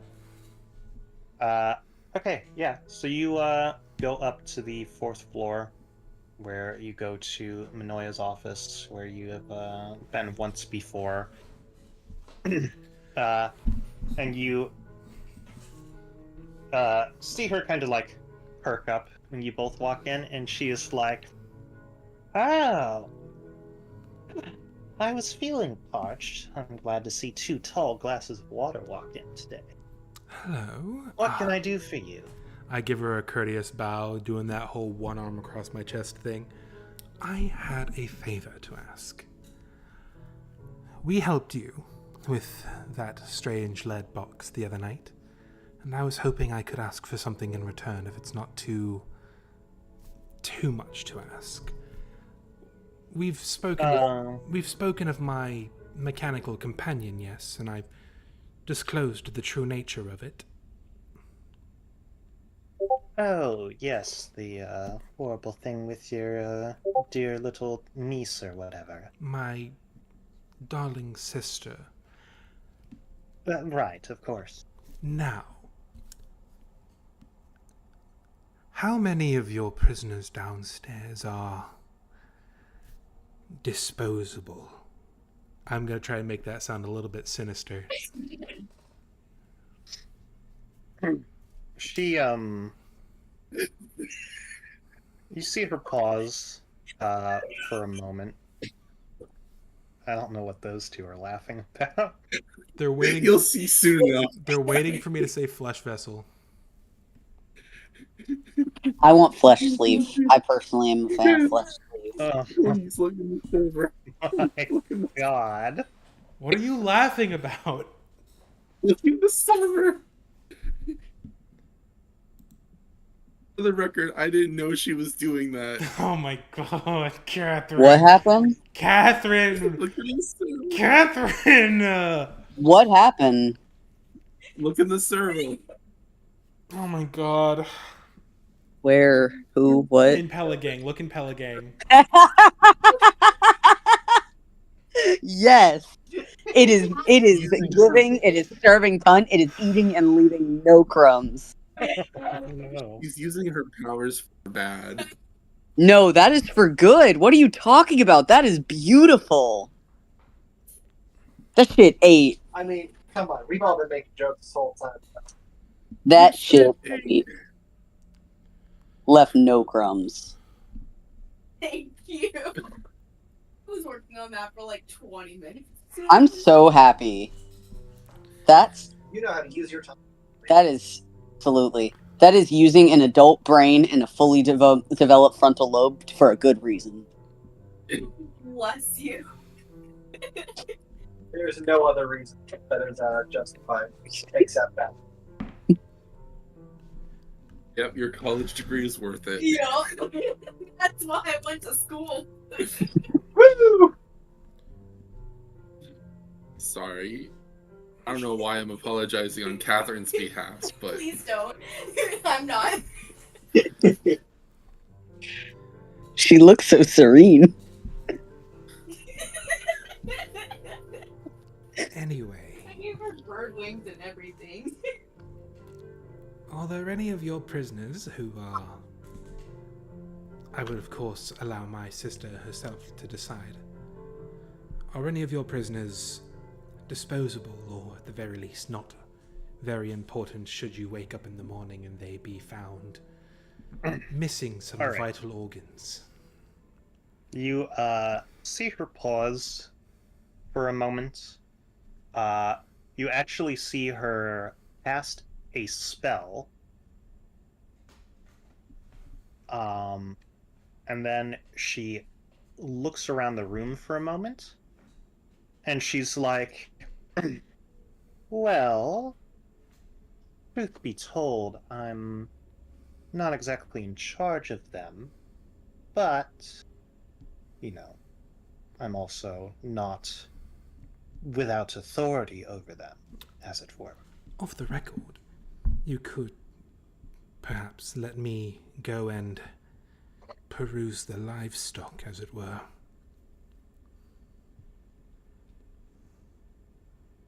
You may, but I will note that some are off limits. Of course, I would not think to test those limits. I simply wish to take a peek at certain viable candidates for, shall we say, a replacement.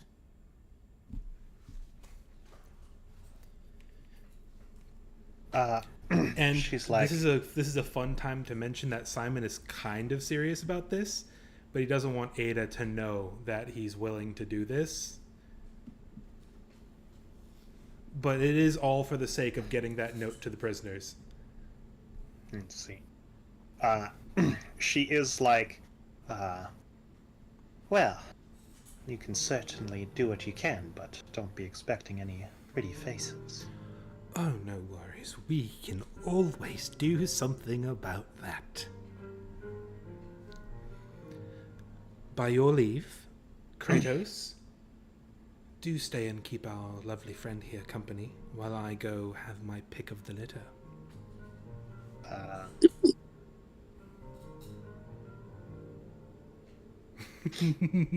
Kratos, thoughts, feelings? Sorry I to pawn that off on you like that. I grunted. That's just Kratos acknowledging. All right, I'm All right. going to give another quick courteous bow and head downstairs to the cells. All right. Yes, and she's like, company indeed. You gotta have like the driest conversation. Like she tries to talk, and you just go, Do I get to play the button mashing? This, instead of pressing triangle, you press circle. I don't know. Do you? Alright, we'll see what happens. Kratos won't start anything. We'll see if she does, though, because apparently she is down bad. "The God of War minigame series has begun. Time to The level up." camera pans off to the lamp shaking on her desk rhythmically, like it does in the games.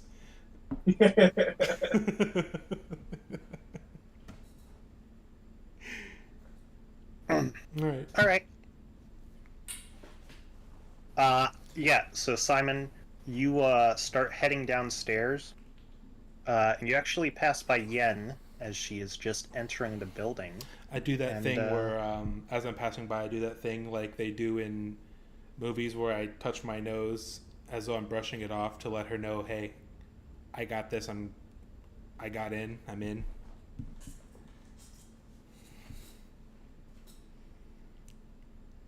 All right.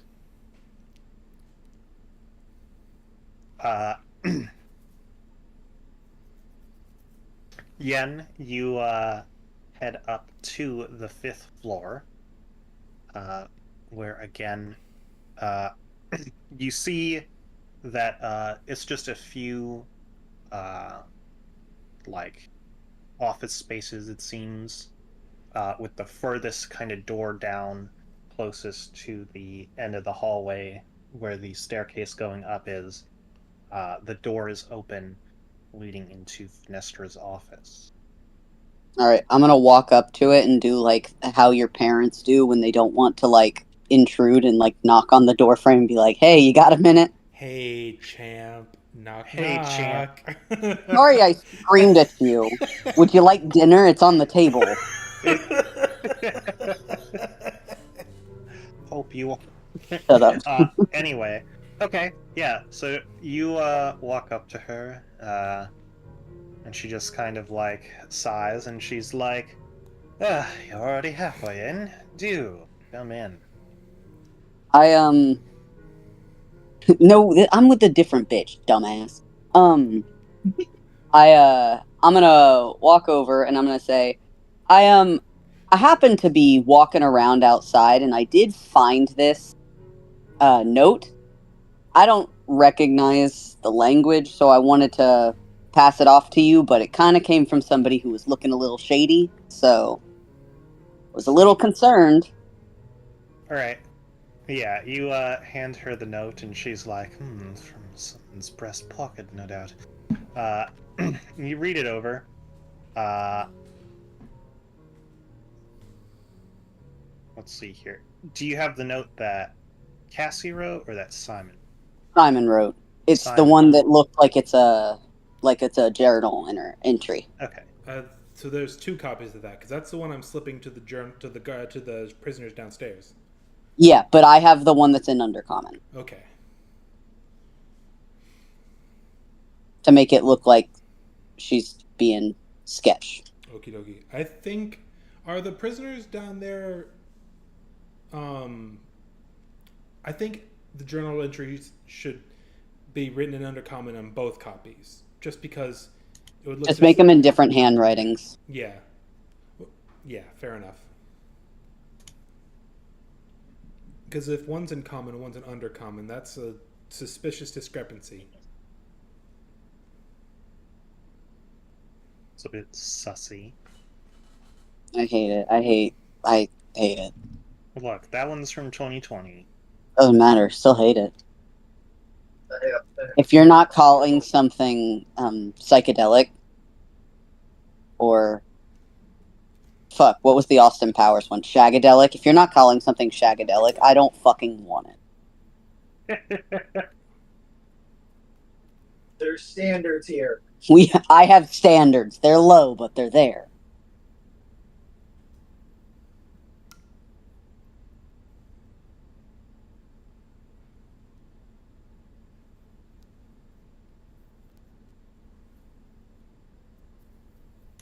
Okay.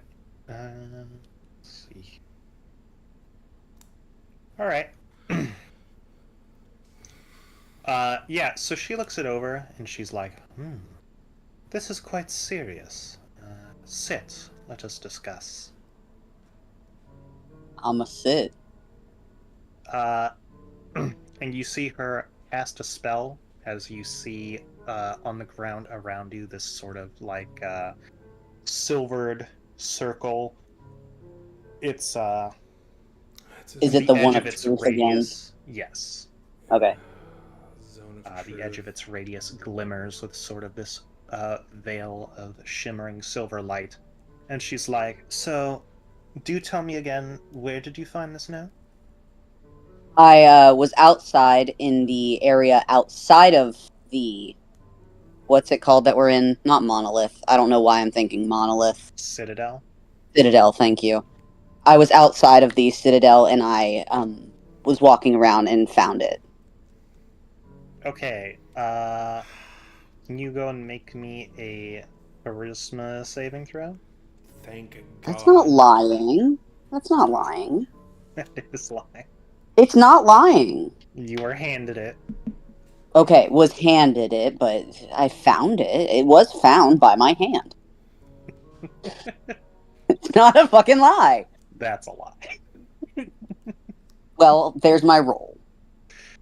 Let's see here. 17? Okay, yeah, so,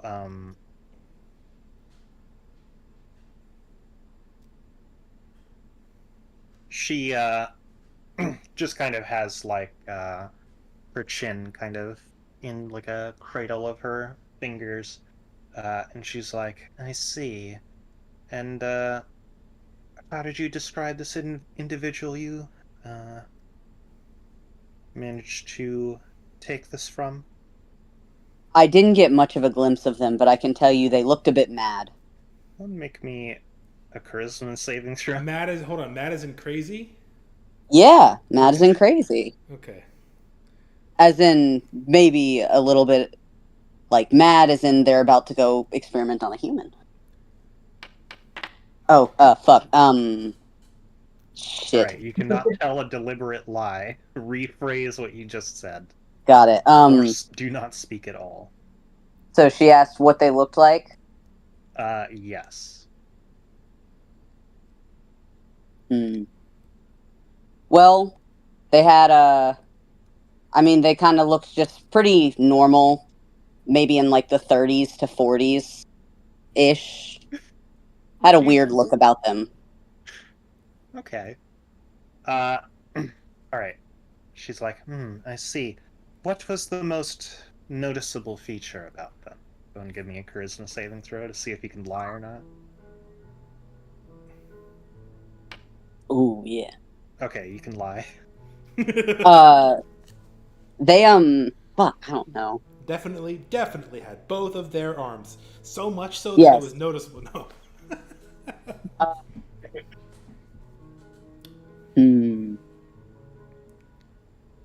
I don't know. What?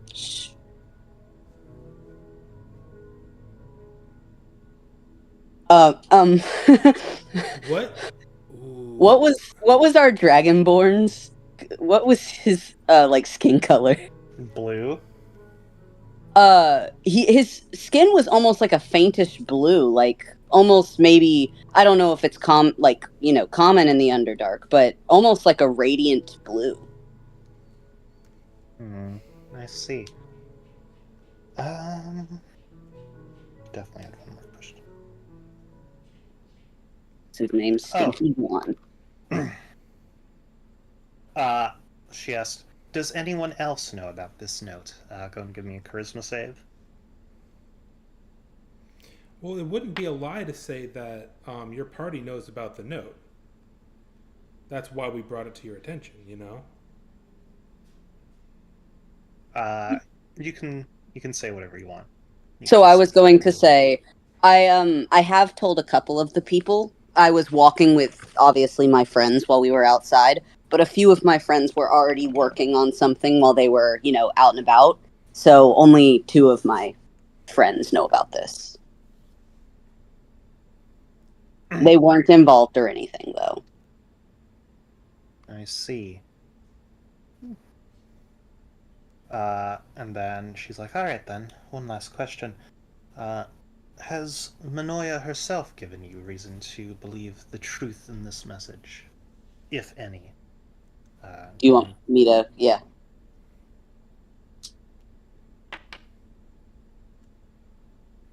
Okay. Really.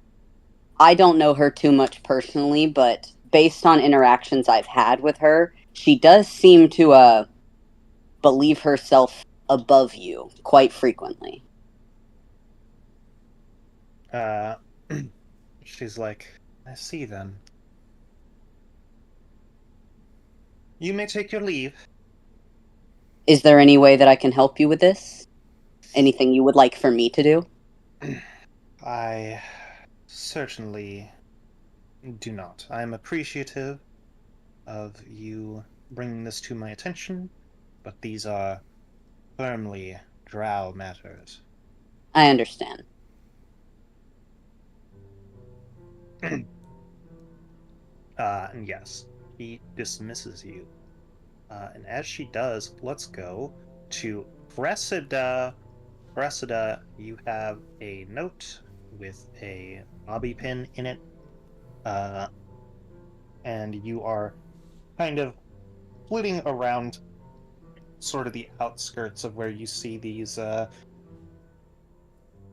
people sat at these like stone picnic benches, just routinely. Each one will has one specific job, and they do it, and then they pass it to the next person who does the next specific job. Standard issue assembly line. Yeah, it's about 8 people in total. Okay. Sorry if this is off Am I topic. moving around as a fairy or a roach?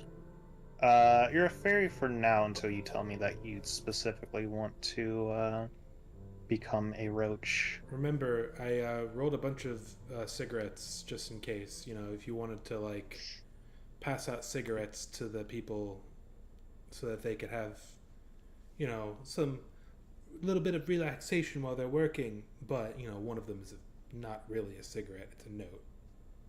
That's up to you. Gave the roach a bunch of roaches. Technically, a roach I will is the go end ahead. of a marijuana cigarette, a joint. I will go ahead and transform into roach, and then I will walk up as roach with a pack of cigarettes on my back, all friendly like. Okay. Go ahead and give me a stealth check. We will just use the spider stat block. The spider stat block. Yes, so you have a +4. So it's D20 plus 4? Correct. Okay.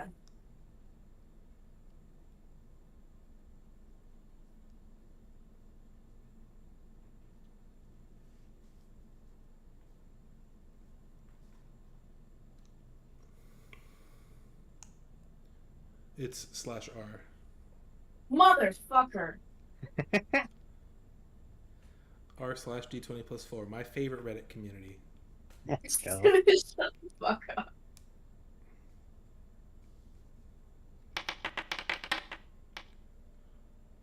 Okay. Alrighty.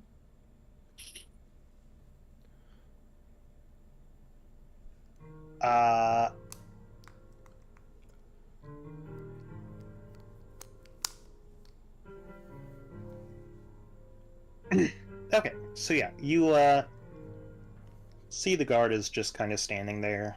They're just kind of bored. They look over at the group of prisoners, and then you manage to kind of slip into their area. You're under the table at their feet. They haven't noticed you yet. What are you going to do? I am going to do my best to not get squashed. And what kind of table is it? Is it made out of wood? Is it like metal, like It's grates or like stone. stone? Okay. Is it like a part, like a picnic table type dealio, or is it just a Yes. table? Table. And I will roll up the table legs to the bottom of it, and then at one of the short ends, preferably one with not a person standing next to it, I would like to just crawl up from the bottom of the table onto the top and just be like, surprise! All right. Uh, yeah. So, you see, there is a sort of. It seems to be like a deep gnomish woman, who is working on like stringing crossbows. And you just look over, and she almost seems like flabbergasted at what she's seeing. And you see her like glance over at the guard, see that they're not looking, and they just like grab the pack of cigarettes as fast as they can. Are you gonna hang on or just let it go? What a bitch! She asked you a question. Oh, what? Are you gonna? Are you going to hang on to the pack or are you going to let go? Well, am I on top of the table in front of Yes. other people? So she just like she ran up to the table and grabbed No, it. she's one of the prisoners. Oh. Yeah, the prisoner seemed Yeah, flabbergasted I'm to gonna see try it. and keep it. Yeah, I'm gonna try and hold on to it. All right. Yeah, you hold on and you see that she's like about to like put the cigarettes between her chest, and then she sees roaches on it, uh, and like you see her like lift it quickly as if she's about to like smash it into the table, but then she realizes that it's going to make a loud noise, so she kind of tries to like shake you off. And at that point, it does catch the attention of the prisoner across from her. Egad, I almost placed a cockroach betwixt my breasts. Uh, Yeah. and he kind of glares at her, and you kind of hear him be like, "You're gonna share those, right?" And as she's still kind of like trying to shake you loose, she's like, "Get lost. He's mine. I found them."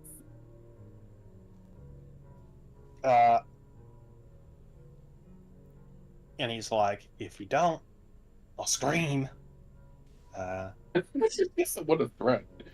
Am I able to like stand on my two back legs and do like a little jig and then point to him?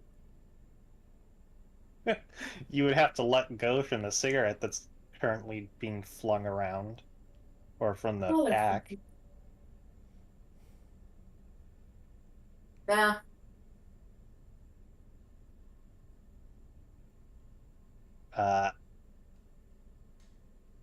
She's like, "All right, fine, I'll share with you. Just get this damn buggy off." And she like holds the cigarette pack up, and you're just still attached to it. And you see him get ready to like flick you off. Okay. I will just drop onto the table and do a little jig. Do that thing. Do that thing that palmetto bugs do. Where you're about to hit them and then they spread their wings and just fly directly at you. Yeah.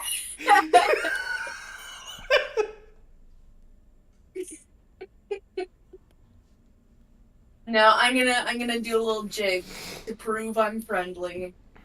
All right, but yeah, you drop off the table, and or drop off onto the table and do a little cockroach jig. And he's like, "Oh, so cute. Now I'll feel a little worse when I kill it." And you see him like grab his boot off and is ready to just smash you. Oh my god. Okay, I run.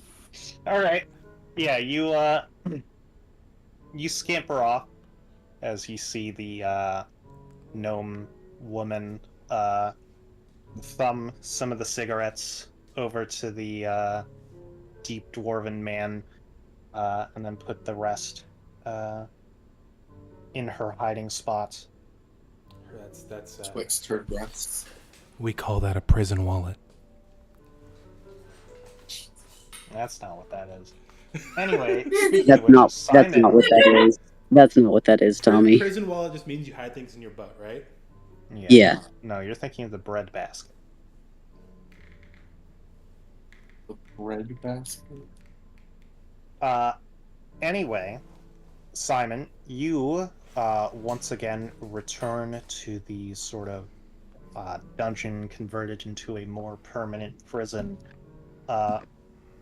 And you see there's some familiar faces, some unfamiliar faces behind the various different bars. So yeah, is there anyone in particular you're looking for? Which you said the last time when I gave them that that shit-eating grin, you know, when I made that intimidation check, a few of them backed up from the bars like they were a little scared.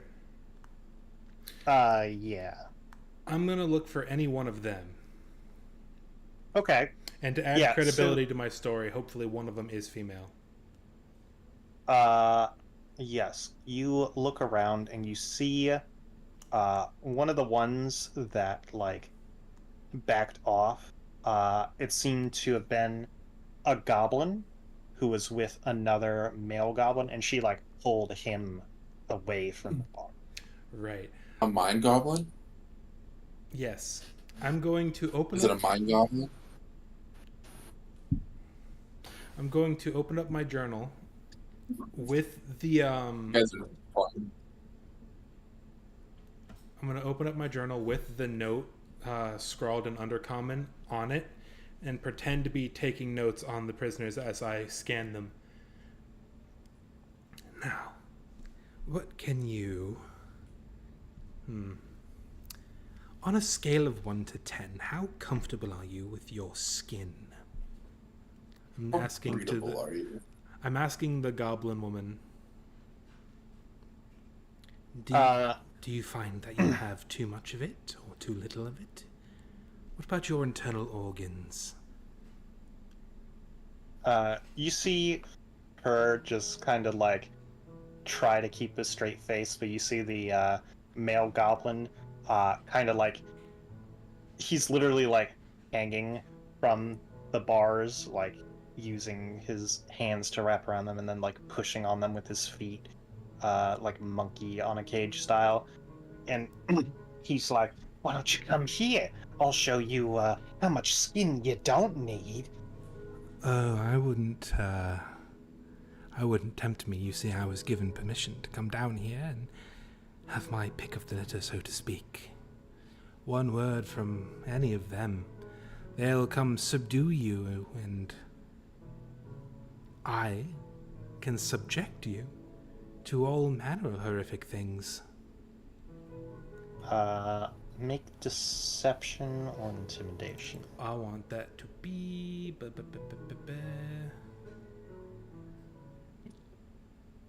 Well, they're both charisma. So I will say intimidation just because I like that better. A 9.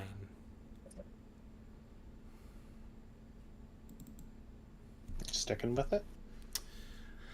I suppose I have 2 luck points left. I want to make them count. And I feel like an intimidation check isn't that big of a deal right now. Okay. Yeah. He just kind of like leans back and then like presses his face into the bars, and he kind of starts like gnashing, and he's like, "Tell you what, I'll even get out. take the other arm, just bung it off. Right. I very calmly and collectedly close my journal, but I'm going to let that note slip out of the journal onto the ground in front of me. But I am going to pull out my gun and I'm going to point it in his face.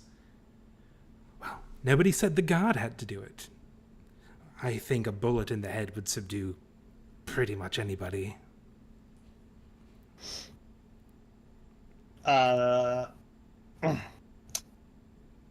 Yeah. Go ahead and make another intimidation check.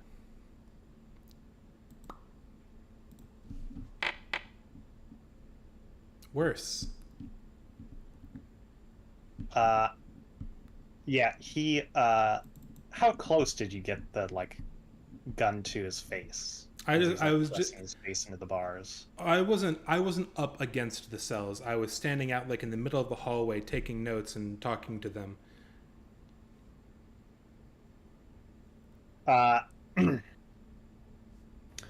Yeah, you see him like press his face even like harder into the bars until like you see like the areas like behind his eyes, and he's like, "Well, come on then, fish in a barrel, fucker, shoot!" Tempting, but I would This much. guy's playing hardball. I would much rather. Yeah, I'm a fan of this dude. Well, if you insist, I'm gonna shoot him in the leg. Are you gonna do it? Okay. Yeah, go and roll a hit. This is getting good.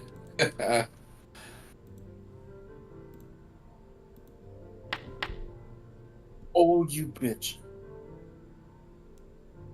I'm shooting him in the leg. Okay. And if I remember correctly, the repeating pistol does force damage, not piercing damage, because it's a magical firearm. It doesn't shoot actual bullets. It does, unless it says it specifically, it would just do magical piercing. 14. Fucking hell. Well, yeah, you shoot him in the leg, and you just like fucking blast him into the back wall. Immediately he just goes unconscious, and you hear Hold on, bunch. real quick. How long were his fingernails? He was gripping onto the bars and rattling it against it like what's his name from the Wild Thornberries? The little goblin child. Oh, Donnie? yeah. Donnie from Wild Thornberries, portrayed by Flea from Red Hot Chili Peppers for some reason. Really? Yeah. Fun fact. They weren't too long. They were fairly sharp. Sharp. So okay, so I'm gonna take my knife and I'm going to cut at my wrist on the back to make it look like he's the one who attacked me. I'm a sociopath. Okay. Okay. Make a medicine check.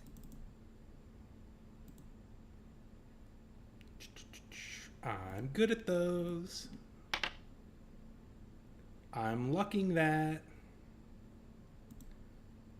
Unless a 10 is good. 11's better. Whatever. I'm saving my last one for when I really need it. All right. Yeah. So immediately, like the goblin woman inside, like yelps and rushes over to him. You hear some of the other prisoners, like some you see like push up their bed and try to use it as cover. Others are like shouting. Some are like, "Yeah!" You see about like 4 guards immediately rush in, and one like basically just like 2 of them have their fucking spear at your neck. Another one is trying to grab the gun out of your hand, or like swat it out of your hand. You see another one is immediately like looking at the cell, trying to discern what the hell is going on. I put my hands up, letting my sleeve fall, exposing the clear cut from that goblin's fingernail. as he reached out and attacked me, and I was retaliating by shooting him in the leg. I don't know if the underground has stand your ground laws. Stand your underground law. Yeah. All right. Yeah. So you do that, and they're like, "What the hell happened here?" That creature attacked me. I was taking notes, so I retaliated. You see the goblin inside the cage be like, "Filthy liar! He shot him for no damn good reason."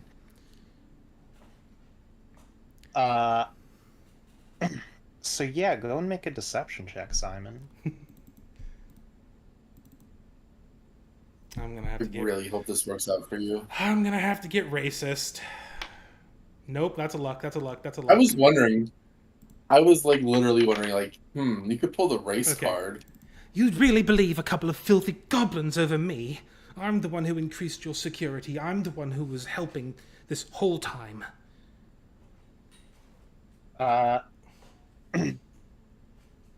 You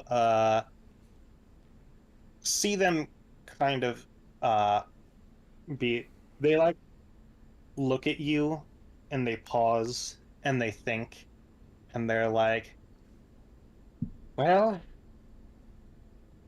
I suppose we could certainly do for some better security if you're opting to stand so damn close to the bars. Be lucky it wasn't a flesh wound. I don't see bleeding. No chance of infection, hopefully. Seems like a bit overkill to nearly blast this fucking creature's leg off." And you see them open up the gate, and the like goblin lady is screaming at them that you're like lying, and they're basically like, "Shut up! We're trying to help the other goblin for now." They're facing away so from you me, can right? plead your case later. Two of them are. The other two are a little distracted, but they are still like in your general vicinity, like trying to control the situation. I'm gonna try and use my foot to scooch the note into the cell in front of me. All right, go and make a sleight of hand check. A sleight of foot check. Please, God, if you're up there, I'm out of luck points. Please, God. Oh my God. You really out? Oh my God. Okay. So You have you inspiration? Oh, You have Cardic inspiration? yeah, but it's a nat 1. yeah, it's a nat one. You would need inspiration. Okay, so you actually do manage to slide the note over, without them noticing, and you're like, yes. And then you, as the guards kind of like pick up the goblin and like are moving him out, there's still like the puddle of blood that sprayed, and like them walking by kicked up a breeze, and it just fell immediately into the blood puddle and became useless. God damn it. No. God damn it.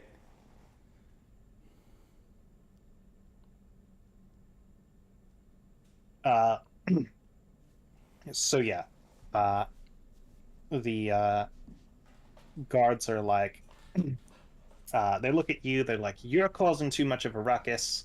We have a cell to clean." And you see they like grab the goblin woman, and they're just like holding her as they I'm pick her exaggeratedly. up and just literally throw her I'm into a exaggeratedly. different cell. I'm exaggeratedly holding my wrist. I was just leaving anyway. On my way out, I just kind of shake my hands a little bit, cool off, swipe my hair back, and just kind of walk back out of the basement because I fucked up my mission. I want to be as inconspicuous as possible. All right. Yeah, so you walk out.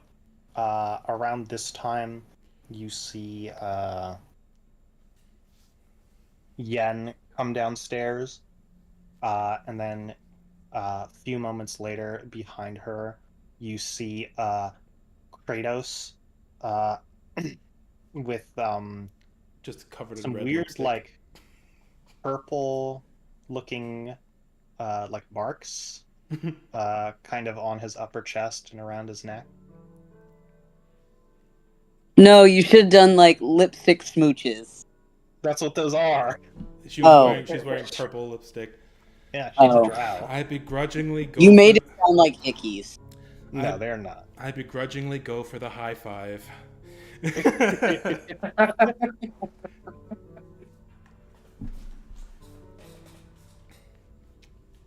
All right. So yeah, unless you all can think of anything else to do, all you can really do now is wait. I would like You to all meet up at the tavern. I would like to just let Manoia know what happened with the prisoners down there, so that she won't think. So I can get to her before the official report is filed. You know. All right. Yeah. So you go back upstairs. You see her reapplying her makeup as you walk in, and she's like, "Oh, hello. I'm sure everything went swimmingly. They certainly did for me." I would first off like to apologize dearly. You might be down one goblin prisoner, since it had the audacity to attack me while I was taking notes. She's like, "Oh, poor baby. Ah, poor me. Finestra's going to bite my ear off. Well, I'd better get my nose to the grindstone before things travel up. The cells downstairs are a bit bloodied. I just figured I would let you know before I left. Oh, and was he to your liking? Oh, everyone deserves a treat now and then. I could not. And a treat he was. Fantastic. Well, I'm glad this was a fruitful transaction for you, because it was less than fruitful for me. Your men came down and prevented me from continuing my surveillance, and I accidentally explosively amputated one of your prisoners. So, hopefully, bygones and all that, we will leave you to your work, and I hope you have a lovely evening. She's like, it will certainly be an evening. I better get ahead of this before Finestra finds out. And you see her immediately kind of start drafting up some paperwork. And she dismisses you. Alright, I give another little courteous bow and I leave, and I'm gonna head straight for the tavern.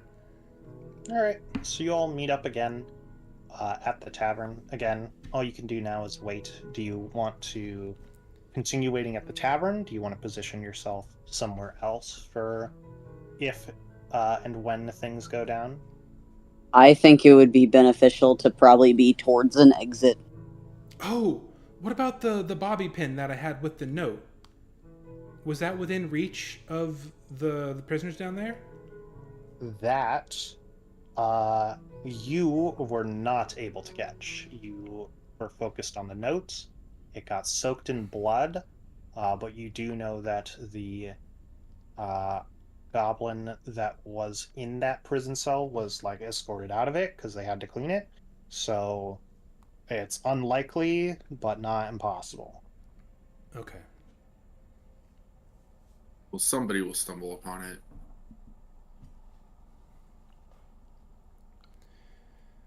Well, I don't know how your excursions went, but mine went poorly as usual. I succeeded in at least delivering what I was supposed to. I did not. I had a teensy bit of a psychotic break down in the basement and ended up shooting. You? A psychotic break? I can't believe it. I ended up shooting a goblin's leg off because it was snarling at the bars at Oh me. my fucking god, It, Simon. Casual. I was trying to have a conversation with its cellmate. And With its. I'm sorry, I'm still in goblin racist mode.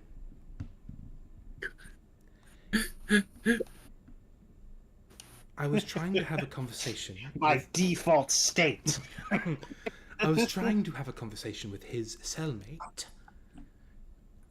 And he was clinging to the bars, gibbering madly at me. So, after several failed attempts at diffusing the situation and having him back off, I may have shot him in the leg. Oopsies. Oopsies. Thus ruining any Oh, and the blood ruined the note. Fortunately, it's unreadable. Unfortunately, it's unreadable.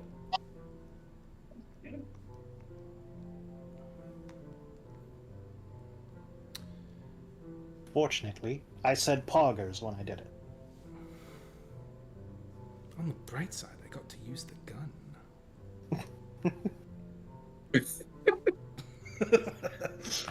Always looking up. Fucking poggers. So yeah, where all do you want to be? You're hoping that things start to go down. I feel like Simon and Ada should post up closer to the Citadel. I'll be outside, taking notes, looking at my surroundings while I'm looking at what's coming in and out of the Citadel. Keeping an eye out for any riots being incited, waiting to make my move.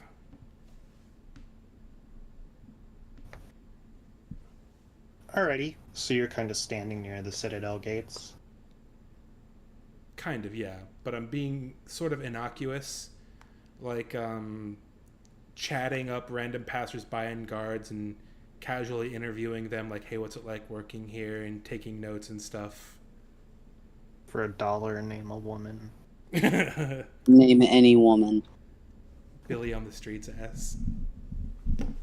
I'm gonna, not be, like, at an exit, but be kind of closer to the exit, kind of just looking around, like, maybe if I know there wasn't, like, much shoppage that we had talked about, but maybe just, like, look around whatever's there. Okay, the exit to Vile Deep? Yeah, just Okay. in case. Just in case. What about you, Avery? We're discussing where we're going to be stationed. Or, like, where we're going to be when things go down. Yeah. I think I'm just going to... I'm going to, like, hang out near the chain gang area and just, like, bum a few cigarettes off of Simon and just, like, big chill. Yeah. Okay.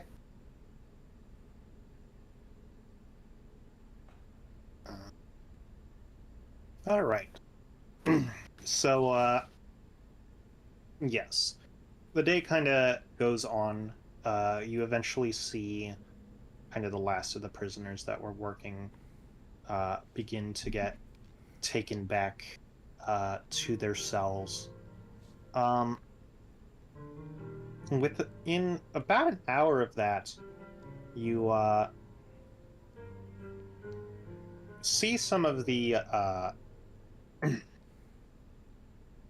guards kind of like hurriedly start heading towards the Citadel. Simon and Avery, you can make perception checks. Ooh, that rolled past the 1 and I was so scared. I am perceiving with my ocular cavities. All right. Simon, as they are running past, I get you got a 10 Avery, so you don't really discern much as they're going by you. You barely even notice that anything's different. But Simon, you hear one of them be like, kind of like, you hear one be like, where are we going? And the other one's like, I heard from someone sent me a message spell saying that Fenestra's chewing out Manoia. And you see the other one be like, good, that bitch. You see them head into the Citadel. Interesting. I look over to Avery and kind of like nod towards her and then nod towards the Citadel.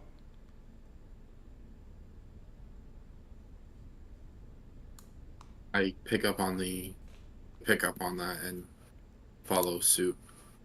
I'm gonna casually, like, just with a curiosity on my face rather than hope. Bloodlust? Yeah. What? No. It's like, ooh, Yeah. what's going on here? Kind of a deal instead of please be working, kind of a deal.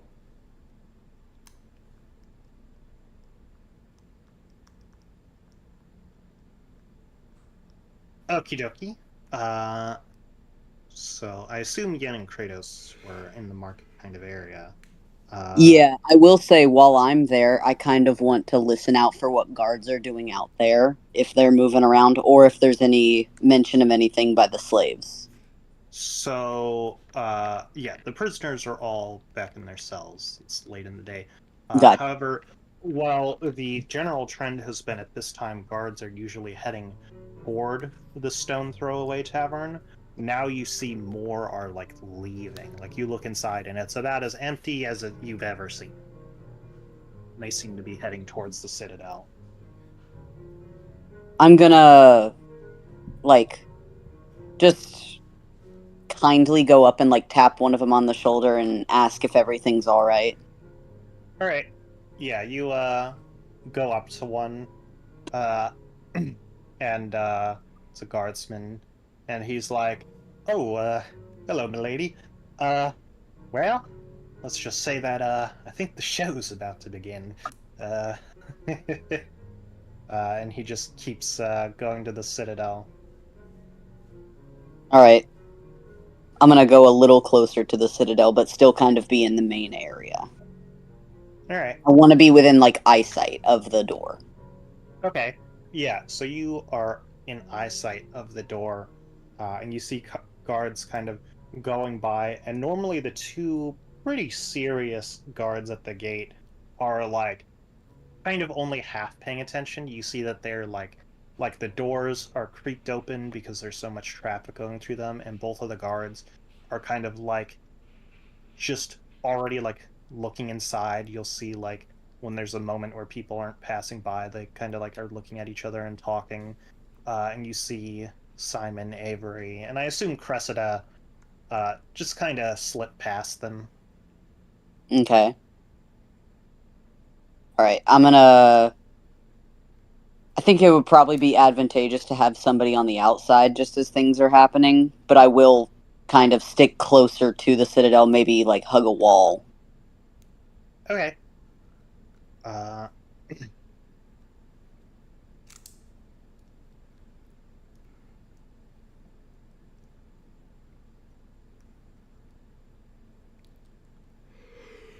Yeah, so Simon, Avery, and Cressida, you all are kind of in the sort of main courtyard where there are people around, and you kind of push your way into the sort of lobby in the central tower. Uh, and you basically just see Manoia with like a clipboard and just like a stack of papers.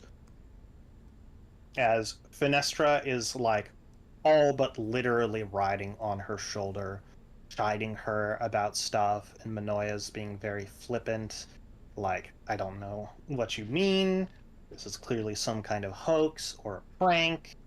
Uh, and just kind of trying to uh, push Finestra off as she's making accusations. uh, and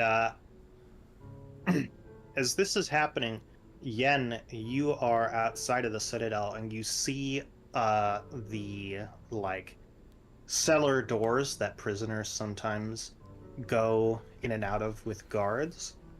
And you see a group of about 5 prisoners uh, kind of poke their head out and like look around, and they're like uncuffed and unchained, kind of start to sneak out. All right, I'm gonna like try to make my way over there, but don't make it obvious that I'm making my way over there. Okay, are you trying to like sneak up on them, or? Yeah, I'll sneak. I'll sneak. All right, go and roll a stealth check. Kratos, what are you doing? Fine. Waiting for some chaos to break out, like some fighting. Who's coming with Simon to break Petillent out? Well, I'll go. The only one who can lockpick. Okay. Yeah. I All right. am going to find something in the courtyard to hide behind, and I'm going to cast invisibility on both myself and Avery. Ooh. Okay. And I'm going to gesture for us to head up to the 6th floor. I oblige. I'm going to have Ada stay out and get ready to cast Arcane Lock from the inside of the door. And Alrighty. once she casts Arcane Lock, I'm going to have her come back up to meet us. Yen, you try to sneak up on the prisoners, but they spot you. And you just kind of hear them yell, "Jig is up!" And you see about half a dozen of them scamper out through the sort of like cellar door, while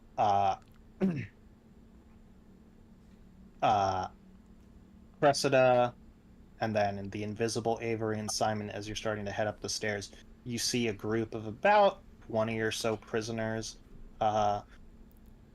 just kind of like start storming and trying to push their way past the guards. This almost feels like the raid on Moonrise Tower. Kratos, you kind of start hearing fighting from the interior, and you see some guards trying to like, or as they like push back past you and go to check out where Yen was, as she came across some of the prisoners. But yeah, Simon and Avery, you are heading up the stairs. Oh, yeah. I'm heading. Okay. Simon has this. Nobody can see it, but he has got this look of excitement and determination on his eyes. He's gonna meet this dude finally. All right. His curiosity is about to be hopefully satiated. So you keep going, and you go up to the 5th floor. You are near Finestra's office, and at the end of the hallway, you see the steps up to the 6th floor. Yes. Ooh, I'm gonna spell slot detect magic instead of ritual cast it because I want to see if there's an alarm spell there. All right, that will break your. Oh, you're right, because I'm concentrating on invisibility.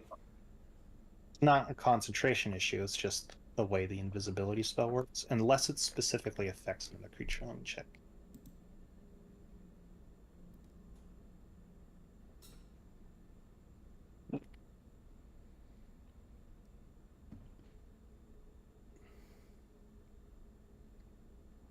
Do you have 3rd level spell slots, by the way, Simon? I do not. Well, invisibility is one creature, unless upcasted. Oh. Oh, I was just gonna say I used 2 spell slots to just cast it on once on me and once on her. Oh, that's being right. There's Okay, I see how concentration. it works. Can't concentrate on 2 things at once. Okay. My stealth is shitty then. So I have to use invisibility on me. All right, then. Avery, I assume you still want to head up? Absolutely do.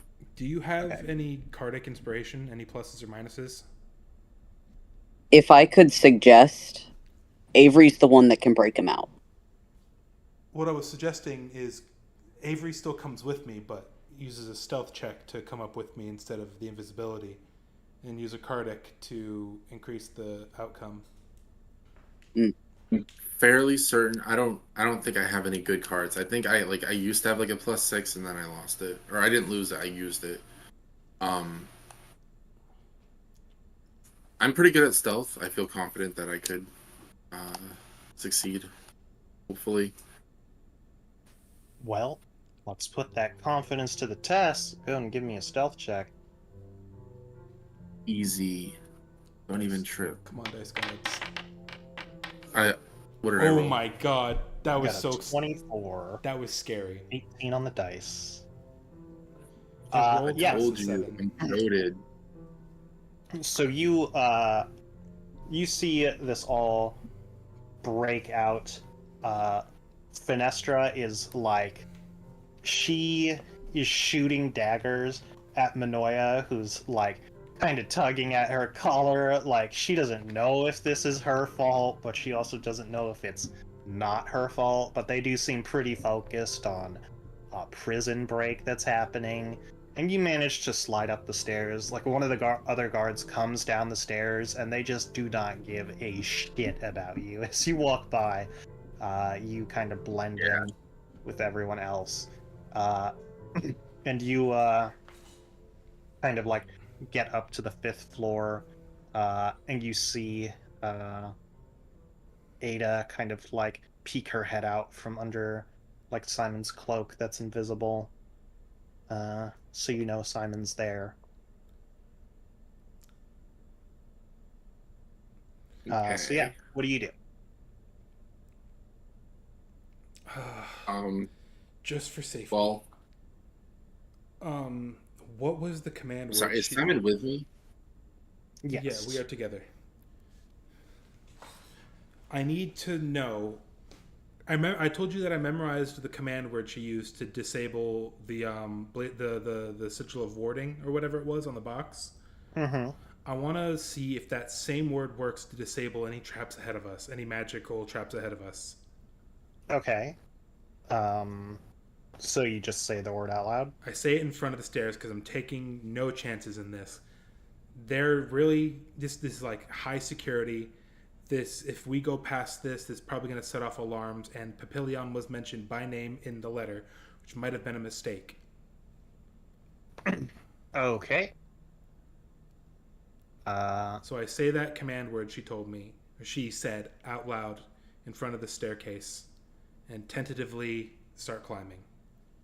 All right. You begin climbing the stairs, and you get to what is very clearly the door up to the sort of main holding area in the donjon. Very heavy set metal door, kind of single file, and you you said Perth in Elvish as you went up to it. Yeah. Nothing much seems to be happening. Do you just try to go for the handle? I go for the handle. It is locked. After you, my lady. I attempt to lockpick it. Alrighty. Let's go back down to where Cressida, Avery, and Simon, or not You Simon, mean- Kratos are. You said Avery. I meant, sorry, Cressida, Yen. They both have Y's in their name. let's see here. So Cressida was in that main lobby where kind of the Royal Rumble is happening. Simon, you would have heard this fight, or not Simon. Kratos, you would have heard this fight starting. Would have you have moved into the lobby area? Yeah. All No right. deep bitch. Yen, you are still kind of outside the Citadel walls, where the prisoners that escaped through the sort of cellar hatch are. What are you doing? I mean, what I'm gonna do is I'm gonna run into the Citadel, or try to make my way in there, and I want to make it sound like there's a scene happening outside. Make it sound like there's a fucking dungeon break. Alrighty. Yeah, so you yell that, and you see some of the guards who would there's so many, they're they can't even do anything about some of these prisoners, and they just kind of hear that and they run out after you. However, um, could all three of you make a perception check? Nope. Apparently not. Not a good one, at least. Cressida and Kratos. I'm trying to connect to the Here's server. how and did I just do it? making- Just said it's gonna tank its performance. Do you need the charger? Okay. The Xiaojie. If you want, I can roll for you. Sure. All right, what are we doing? Perception check.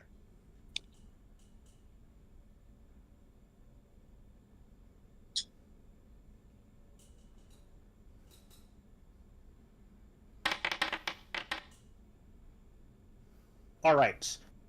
Yen, you don't notice it because what you're noticing is not something that's happening, but rather it's the absence of something.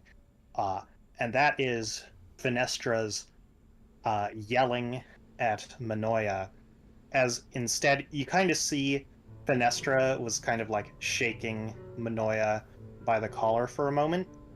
And you Okay. see her stop and kind of look up the stairs, and you Oh. see Manoia kind of follow her gaze, and they kind of look at each other, and they start sprinting up the stairs. Oh. Avery, go and give me a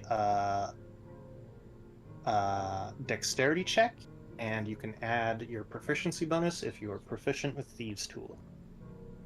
I sure the fuck am. I had to go back in Simon's backstory to remember the names of the. That's a 23. Okay. All right. Yeah, so it takes some doing, but you manage to chunk the lock open, and it's like a submarine door, you know. You slide it open, but as you do, you both hear the fucking just rapid footsteps coming up the stairs, both of you. Okay, get inside, shut the door. All right, you both. Yep. Okay, you both go in and shut the door. And I have Ada cast Arcane Lock on it. All right, you have Ada cast the Arcane Lock. Again, it is a spell that you are casting that Ada is being the delivery point for, so your invisibility will go down. Yes. Alright, you cast Arcane Lock on this door. Whatever lockpicking Avery did is immediately just fucking nullified. As you hear all the locks go back in, the big Bikini Bottom-esque prank door closes. And you are in this room, which is literally completely devoid of furniture. It's dimly lit by some old candles, which are literally in pools of kind of re-solidified wax.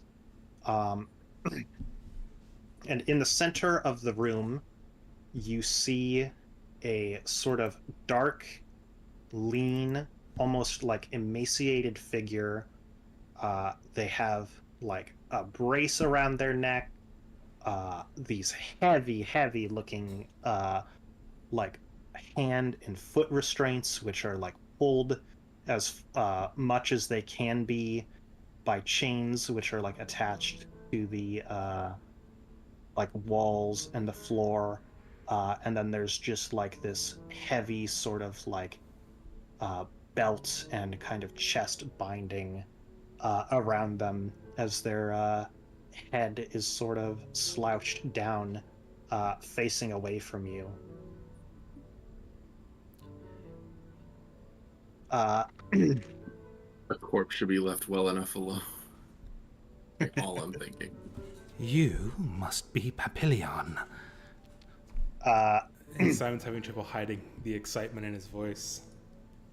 You see them kind of like raise a bit. They say, yes, I can tell we walked that herd nature. You are not my captor. My name is Simon Wolfgang Krieger, former steward of the betrayed House Dillinger, and I have come to grant you your freedom. Judging based off of your reputation, this is a good thing to do. So, you are my new jury then. I'm going to pop a few shots on the chains that are holding him down, and I'm gonna like gesture for Avery to start picking away at the ones on his chest and neck and stuff. Okay, before I do that, I'm just gonna ask you, like, under my breath, like, Simon, are you absolutely sure about this? I know I screwed up last time with the pirate, but I have a feeling, deep in my gut, this man is to be trusted. Okay. The stories I've heard, are they true?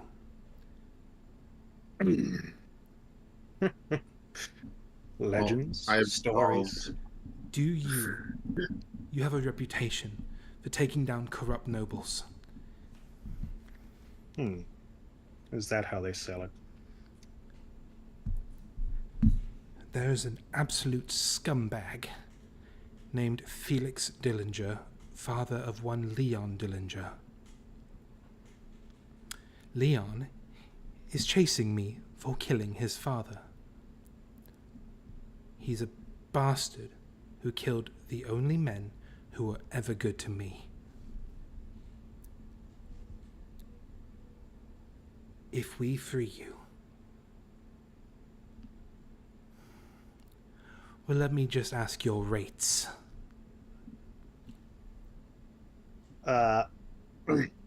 You see he's paused. He's like, it's been a long time. You're hiring a corpse to do work. And you are certainly going far out of your way to do it. There's something downstairs that we There's something downstairs that we understand they were keeping from you. Is there now? Something that if you were to get your hands on, it would spell disaster for these people, these slavers.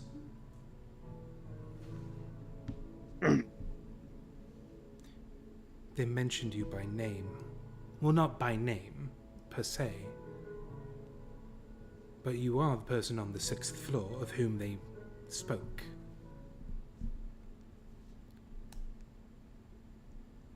I see.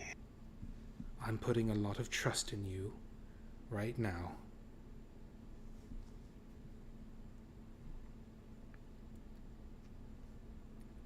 Avery, if you would please. Okay. I undo his bindings. Catherine.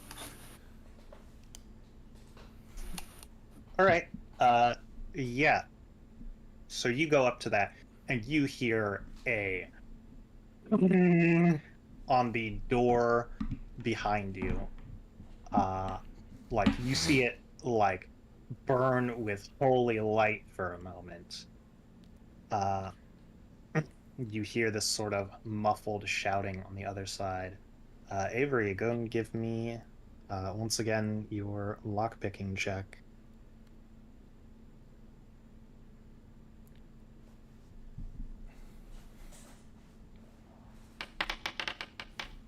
Is it 24? Okay. Yes, you. What are you starting with? This kind of like chest and belt binding, one of his hand bindings, one of his leg bindings. His I start with his collar. hands. I start with his hands. That way, he'll be able to help himself if I'm not quick enough. All right. You start with his hand. You see this sort of gray looking like skin that's kind of like draped over bone, and then just these thick sort of black sharpened claws. And you like when the like cufflink kind of falls on the edge of its chain, you see that like the interior of um the like heavy like full hand covering metal cufflink is like been rubbed like halfway down where the claws are, and his claws are insanely like to the point sharp, uh and like quick as a fucking flash you see him jam one into uh his like neck brace, and it just comes undone, and he is quickly out of it. uh Does he? Does he attempt to attack me or something or anything like that? um you see him uh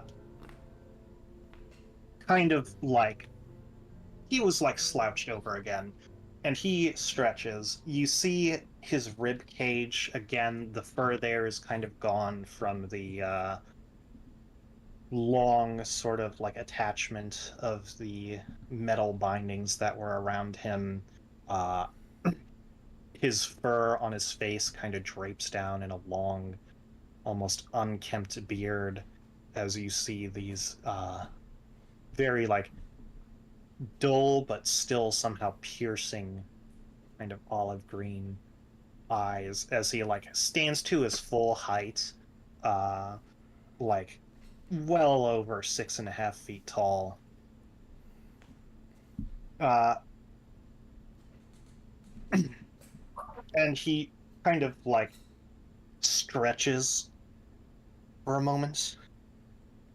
He's like, ah, free at last. I cast Shatter on the wall next to us so that we don't have to go out the door. I am worried that we made a huge mistake. uh he is like, smart. Too smart for your own good. You see the arcane lock that you put up get dispelled as the door begins to crack open. Uh, and he's like, my things are in order. But I felt long ago, and the sellsword, I'm not anymore. And I'm gonna need both of you to make a couple of saving throws. Okay. God. Oh, goodness.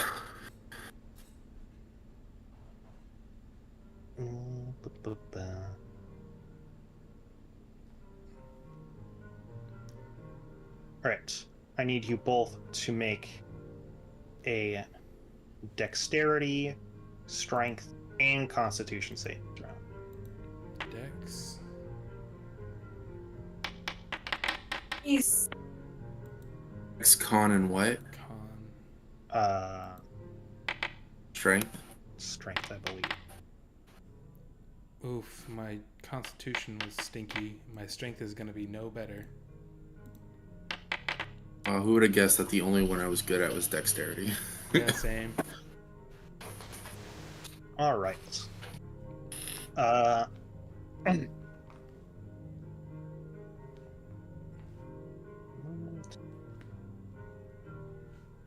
Okay.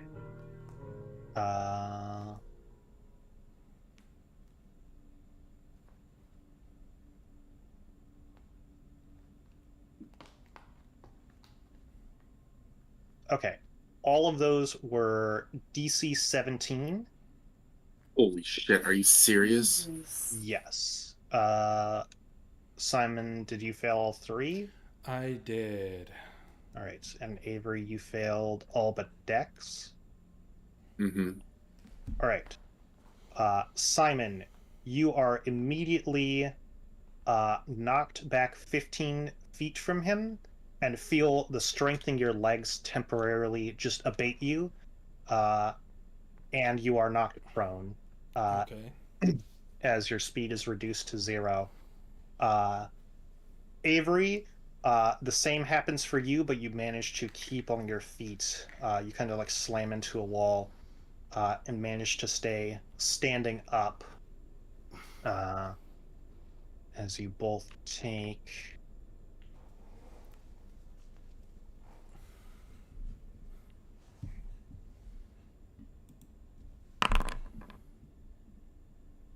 you both take 7 slashing damage.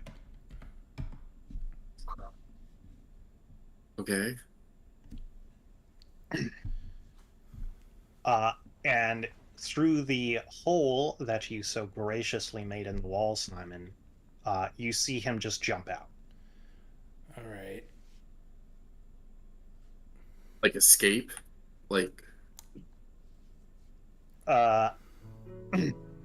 So Avery and you managed to kind of claw your way over to the edge to look at him as he lands. You see there are some guards in the courtyard near where he landed. Yen, you are kind of near the entranceway into the Citadel's courtyard. Kratos and Cressida, you did see the situation starting to sort itself out with the escaped prisoners within the building. But then you kind of hear just gasp and silence as you hear this very soft thud outside. And you turn outside and you see this, emaciated looking tabaxi man with these sharp claws. Oh, it's what the fuck was his name? He had a cool name. Oh.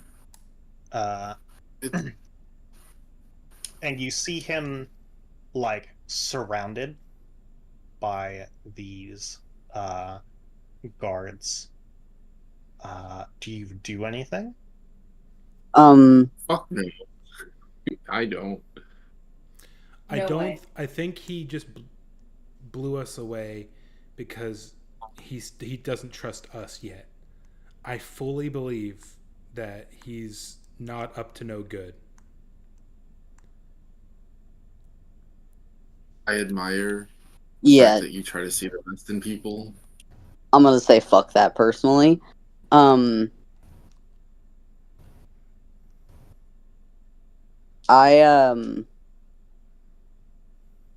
gonna try to just catch his eye contact to try to see if I can glean anything off of just how he looks right now, off of what he's intending on doing. Go and give me an insight check. It's like one of the best insight checks I've ever rolled. That's sad. Nice. All right. You catch his eye for a moment. It doesn't seem like you make eye contact, but he seems very aware of his surroundings, and kind of in like this uh, martial arts posed with his like claws kind of glinting off the light. He is kind of slowly taking steps as the guards around him are moving, and you can tell that he is moving them somewhere. You just do not know where or why. I'm gonna step away. All I'm right. gonna back off and just keep watching. Can I still talk, even though I'm prone? Yeah, by this Okay, point, I'm not, like, the effects paralyzed. would have worn off. Okay. No.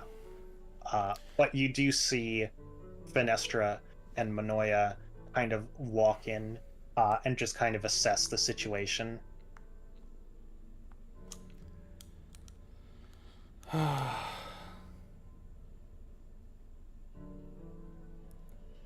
What else can I do but give the mad scientist laugh and jump out the hole I made? You can't jump. Okay, what else can I That's do true. but place my hand on the ledge and grapple myself down as I laugh like a maniac? All right, so you're jumping out the window. Avery, you just see Simon fucking full send it. I put my What do hand you on do? the ledge of the hole that I created, and I use my whip shot to repel myself down. I'm not straight up jumping. Okay. You can't jump.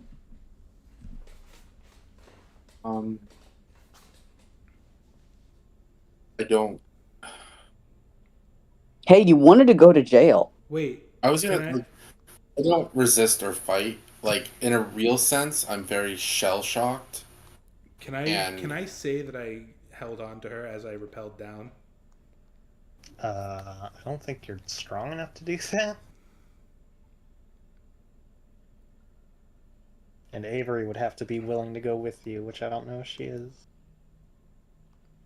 Yeah, I don't think I am. I think like if I wanted to play this as real as I can, I would probably be shell shocked and just wouldn't be able to move. All right. So Uh, yeah, Simon. So you go to the end of the length of your whip shot bracelet when you feel like a crushing feeling in your hand.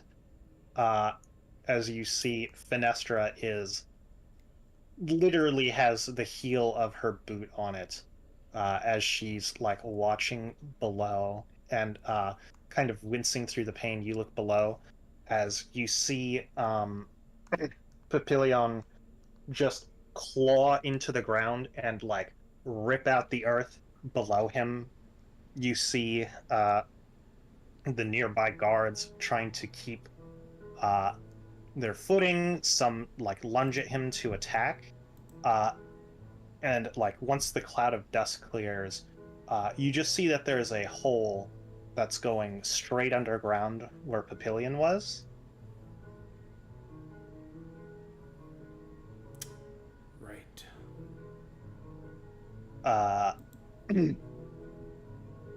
Avery, Yen, and Kratos, you still have some amount of agency over the situation. What do you want to do?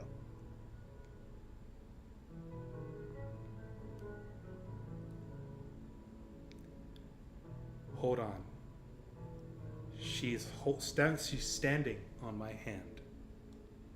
Yes.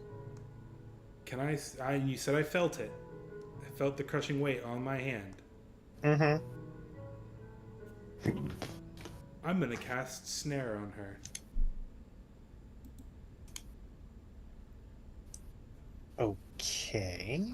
It's a touch spell, and she is quite literally touching me. Oh no, I'm not gonna cast snare. No, I'm not. I was thinking of a different spell. Ignore that. I don't do that.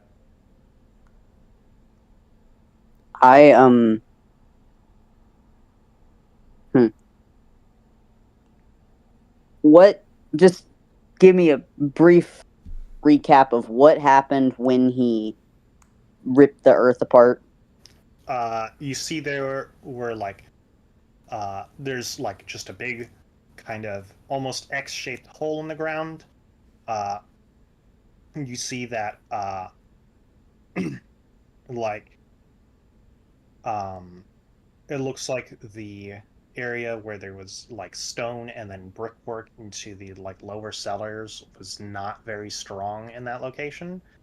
There was like a circle of guards around it right now, who are all like very confused and don't know what's going on.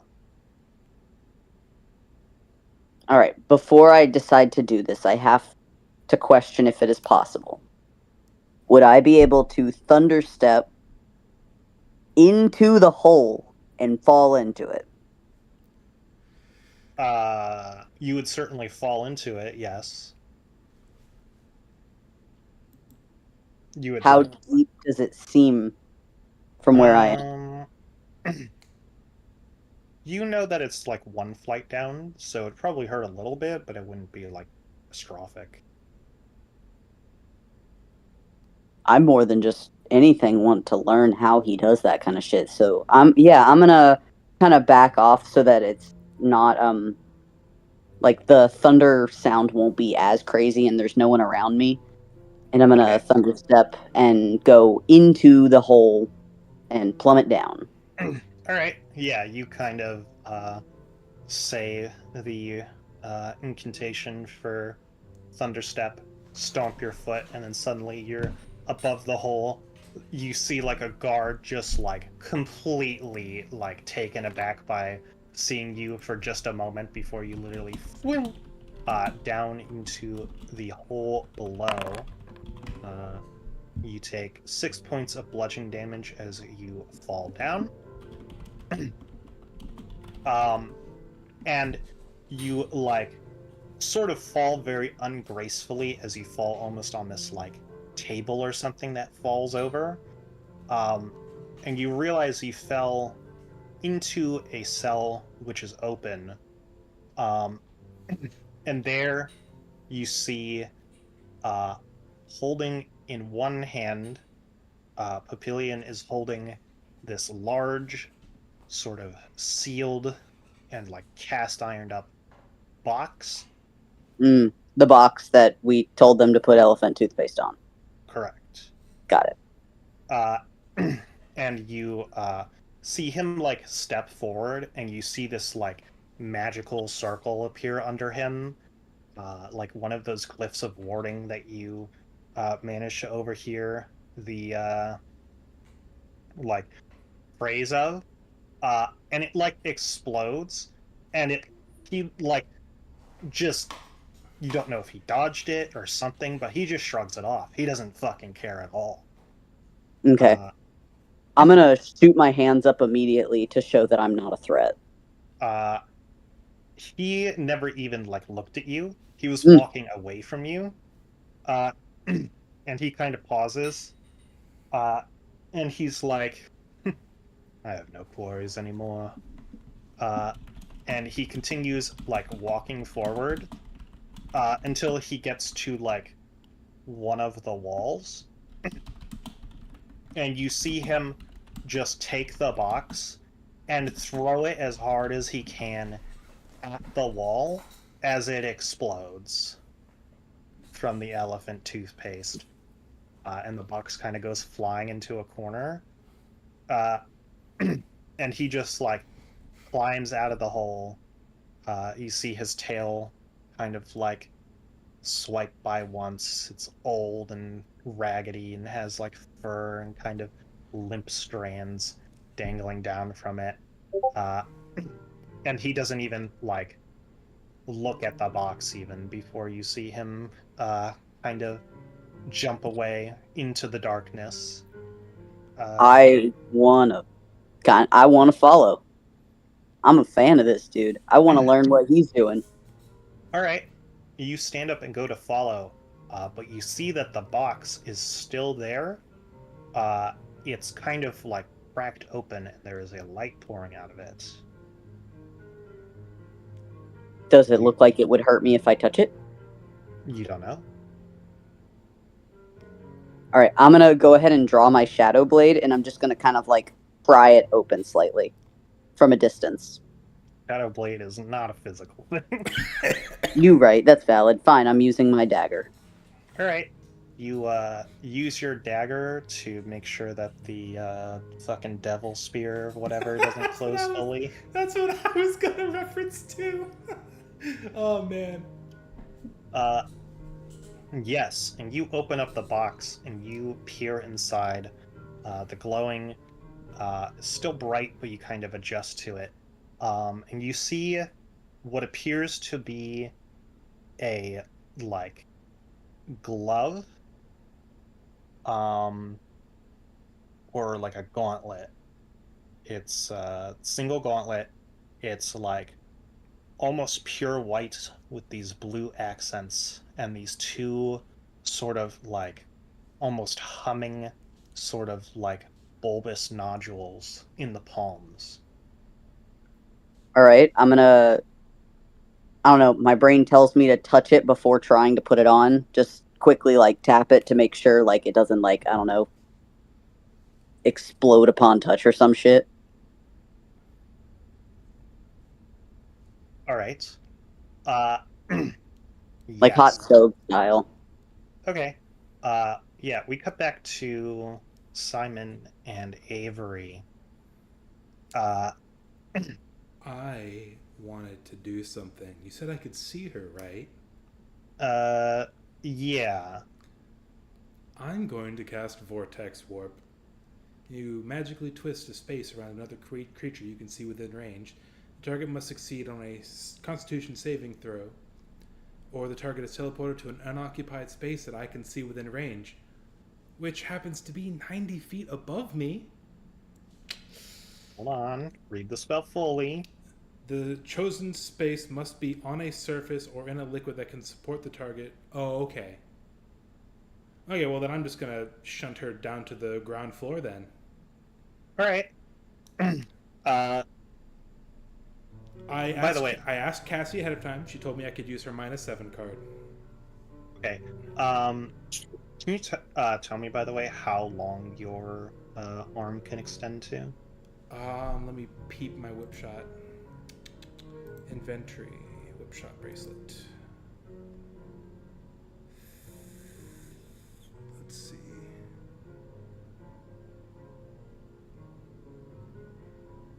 The range of your whip shot is equal to 30 feet times the amount of unarmed strikes you're able to make in a single turn. Minus 30? Minimum of 30, so it's 30. Okay.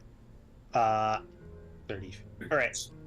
And what save was it again? Constitution, and I'm going to -7 if it passes. Well, she rolled a 6, so Okay, does the rolling a 6 on the die beat a 15? no. Okay, she is shunted below, and I'm going to pull myself back up. I want my card back. Okay. I'm going to say that she definitely like broke your grip. Okay, so I fall with her when she steps off of my hand. Like she steps off your hand, you're like, oh, the pressure's gone. I can't feel my fingers. I'm falling 30 feet. You take 7 bludgeoning damage. Oh, I have a reaction. I think I can cast Featherfall. Hold on, give me a sec. Give me a sec. Let me make sure what level spell that is. It's first level, right? Yeah. Reaction. I cast Featherfall. Yeah, hell yeah. Okay. So you don't take the fall damage. And like you hear yourself cast Featherfall, and then it's like you almost hear your voice echo, but in a more effeminate way, as you just see Manoia fucking jump off, and she guns it for the hole that Petillent just made. Yen, you reach out and touch the glove. Where are you touching it, by the way? Finger. A finger? Okay. You kind of feel it like vibrating, and then you see this drow woman drop down the same hole that you fell down. She's at the end of the hallway, and she's like, "Don't you fucking dare!" I've got the biggest fucking grin on my face right now. I mean, reasonably, you're not gonna like this, Simon, but reasonably, Yen's gonna throw her fucking hands up and just be like, nah, not it, not me. Exactly how Avery feels. Fuck that. That ain't my circus, not my monkeys. Bag. And I'm gonna point at the hole and be like, he went that way. I He don't threw do the that. box and he went that way and he left the glove. Yeah, you see the like literal arcs of like miniature lightning jolts that were starting to already jump in her hand disperse, and she's like, "Good, clearly." Uh,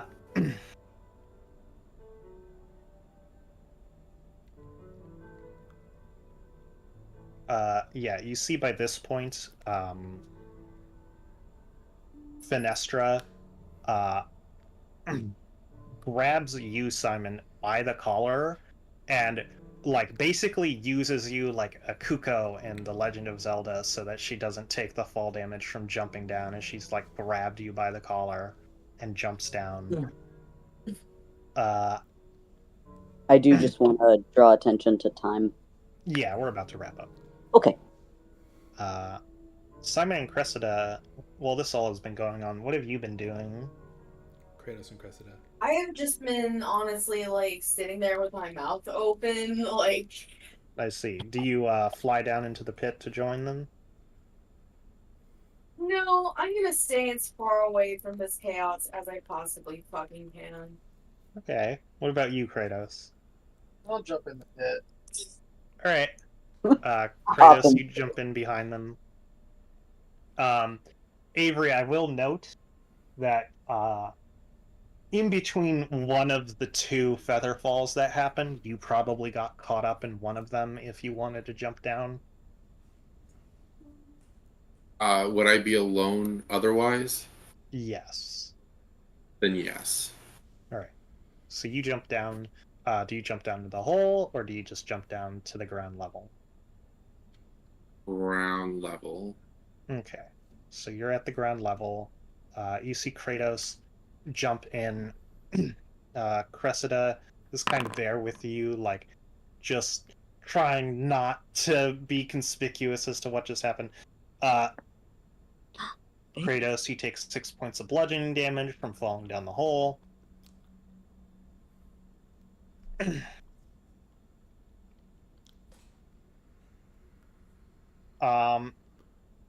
Yeah, so Yen, you see Minoya walk over to the box and immediately like close it shut, and she just kind of looks at you, Yen, and she's like, "You saw nothing," and she just kind of like smiles at you very angrily. I'm just gonna smile back and be like, oh, these eyes, they don't work anymore. Good.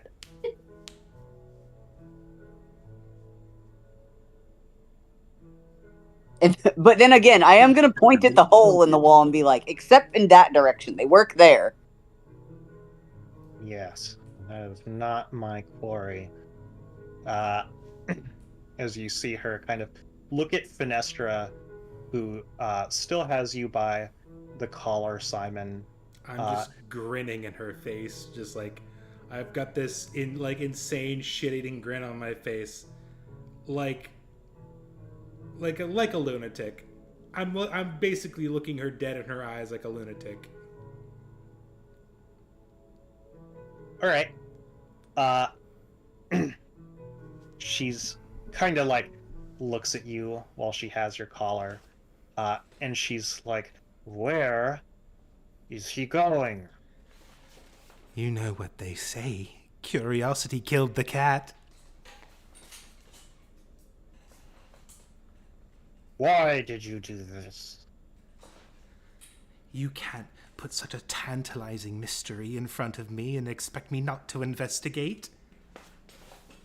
Open damn Pandora's box. and you see her all I kind did of was free a prisoner. cells in cages are built for a reason. Something tells me the reasons might have been less than noble.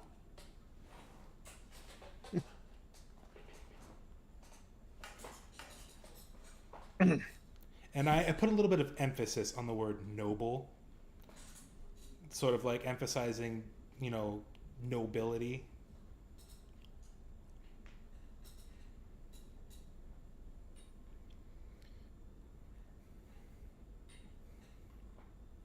All right. You say this, um, and she kind of tosses you to the side, and she's like, "You are going to fix this."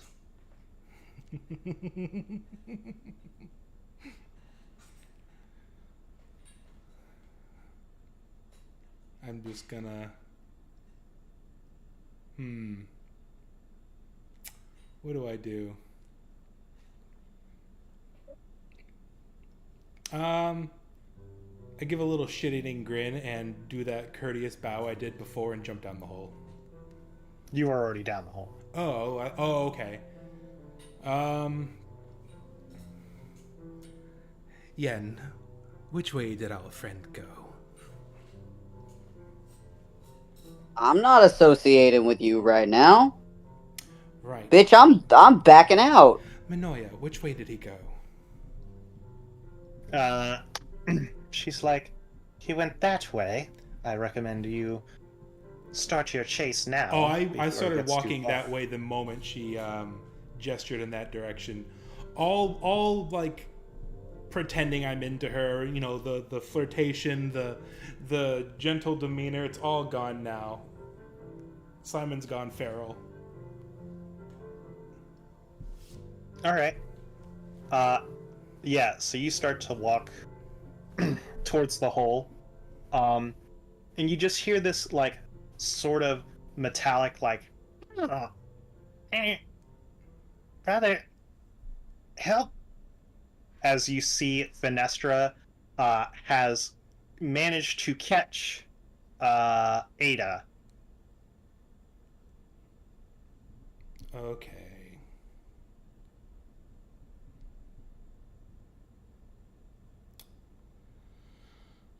Simon pulls out his gun.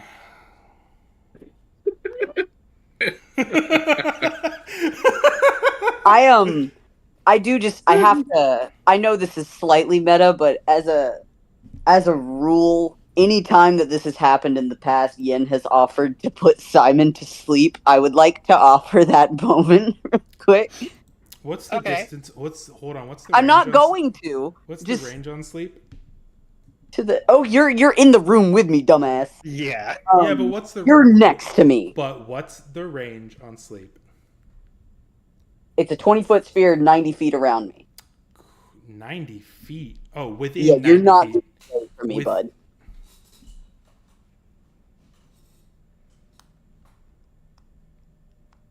I would like to offer I don't know if it would be a smart idea, but there's been previous engagements in which Simon's gone a little too much when it comes to the bird. All right. I don't know. You kind of start to whisper a spell under your breath in case things come to it. Yeah. And you see Minoya seems to be very in tune with your idea, but she's going to cast something different. Simon, go and make a wisdom saving throw for me.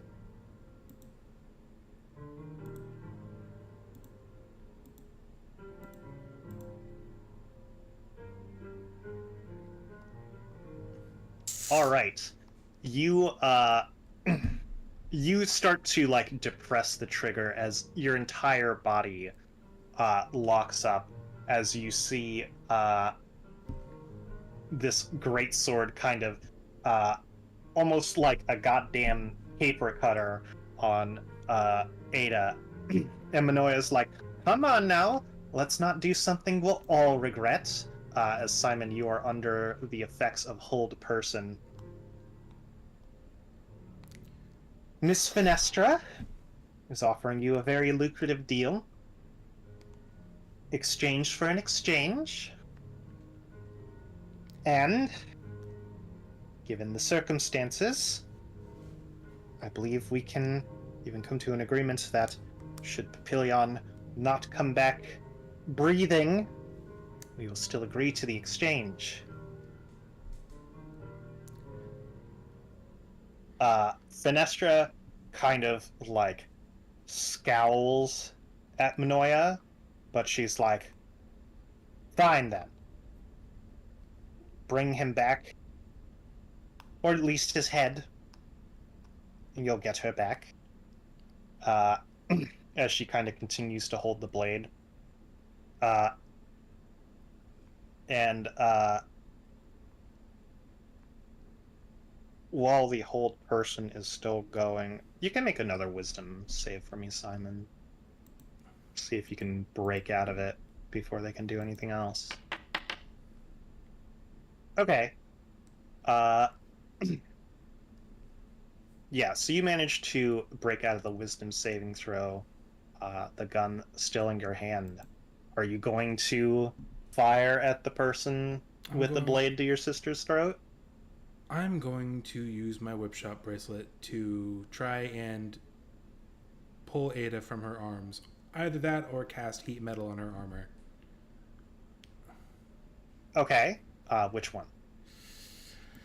I feel like heat metal would make her at the very least drop Ada, so I'm going to do that. Alright. You go to cast heat metal, and you hear from Manoia as she casts counterspell.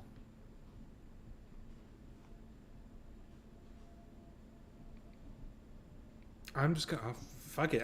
I'm gonna charge at Finestra. She's threatening my sister. Yen, are you gonna do anything? I think it. No. No. I don't think I will. Because, I mean, am I still prepped for putting him to sleep? Yeah, you can put him to sleep. You can cast another spell. You have the time. Alright. I'm gonna cast to put him to sleep. Alright. What level spell slot are you casting sleep from? I'll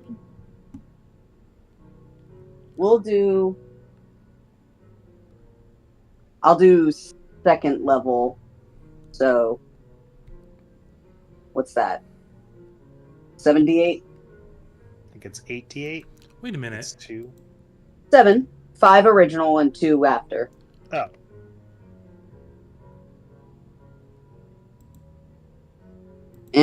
I had earlier when I cast that that spell to make her pop out the window.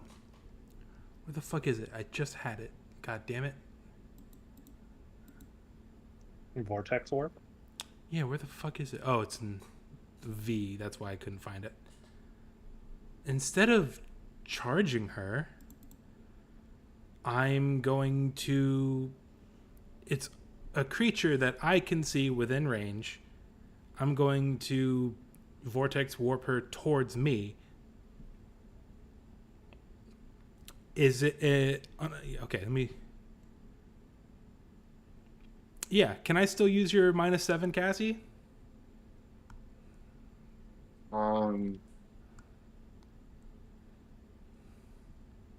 I don't want to enable this behavior, but I did already say that I gave it to you, so... You gave it to him for something else. It's up to you. It's up to you. I don't want to corner you like that. I don't want to enable this behavior, so I'm going to say no. Okay, well... Alright. What type of save does she need to make? A Constitution save.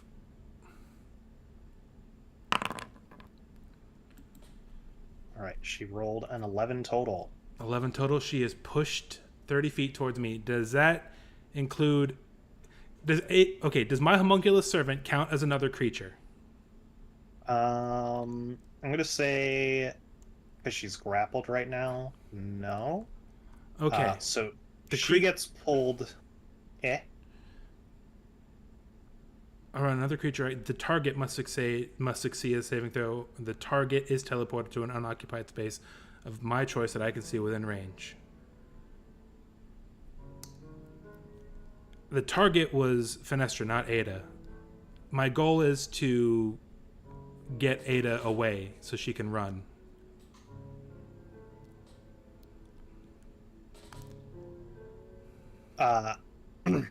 All right. You cast the spell. You see that Fenestra's grip manages to keep Ada with her through the teleport. And before you're even able to do anything else, you hear Yen from behind you cast a spell. I don't even think you have 42 max HP, right? No, I have 35. So,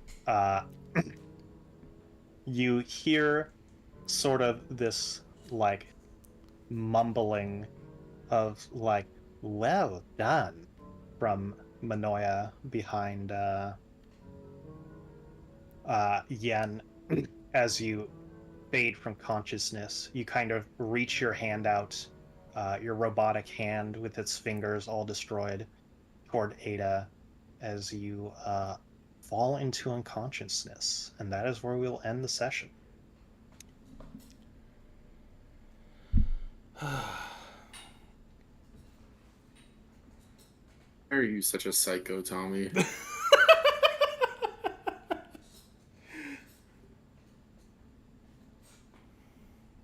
I mean, I love it. It's interesting, but like... Simon wanted to meet this guy, and when he finally did, his expectations were blown away. He was not disappointed.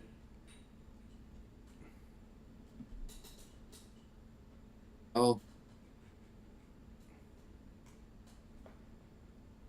Never meet your criminal heroes.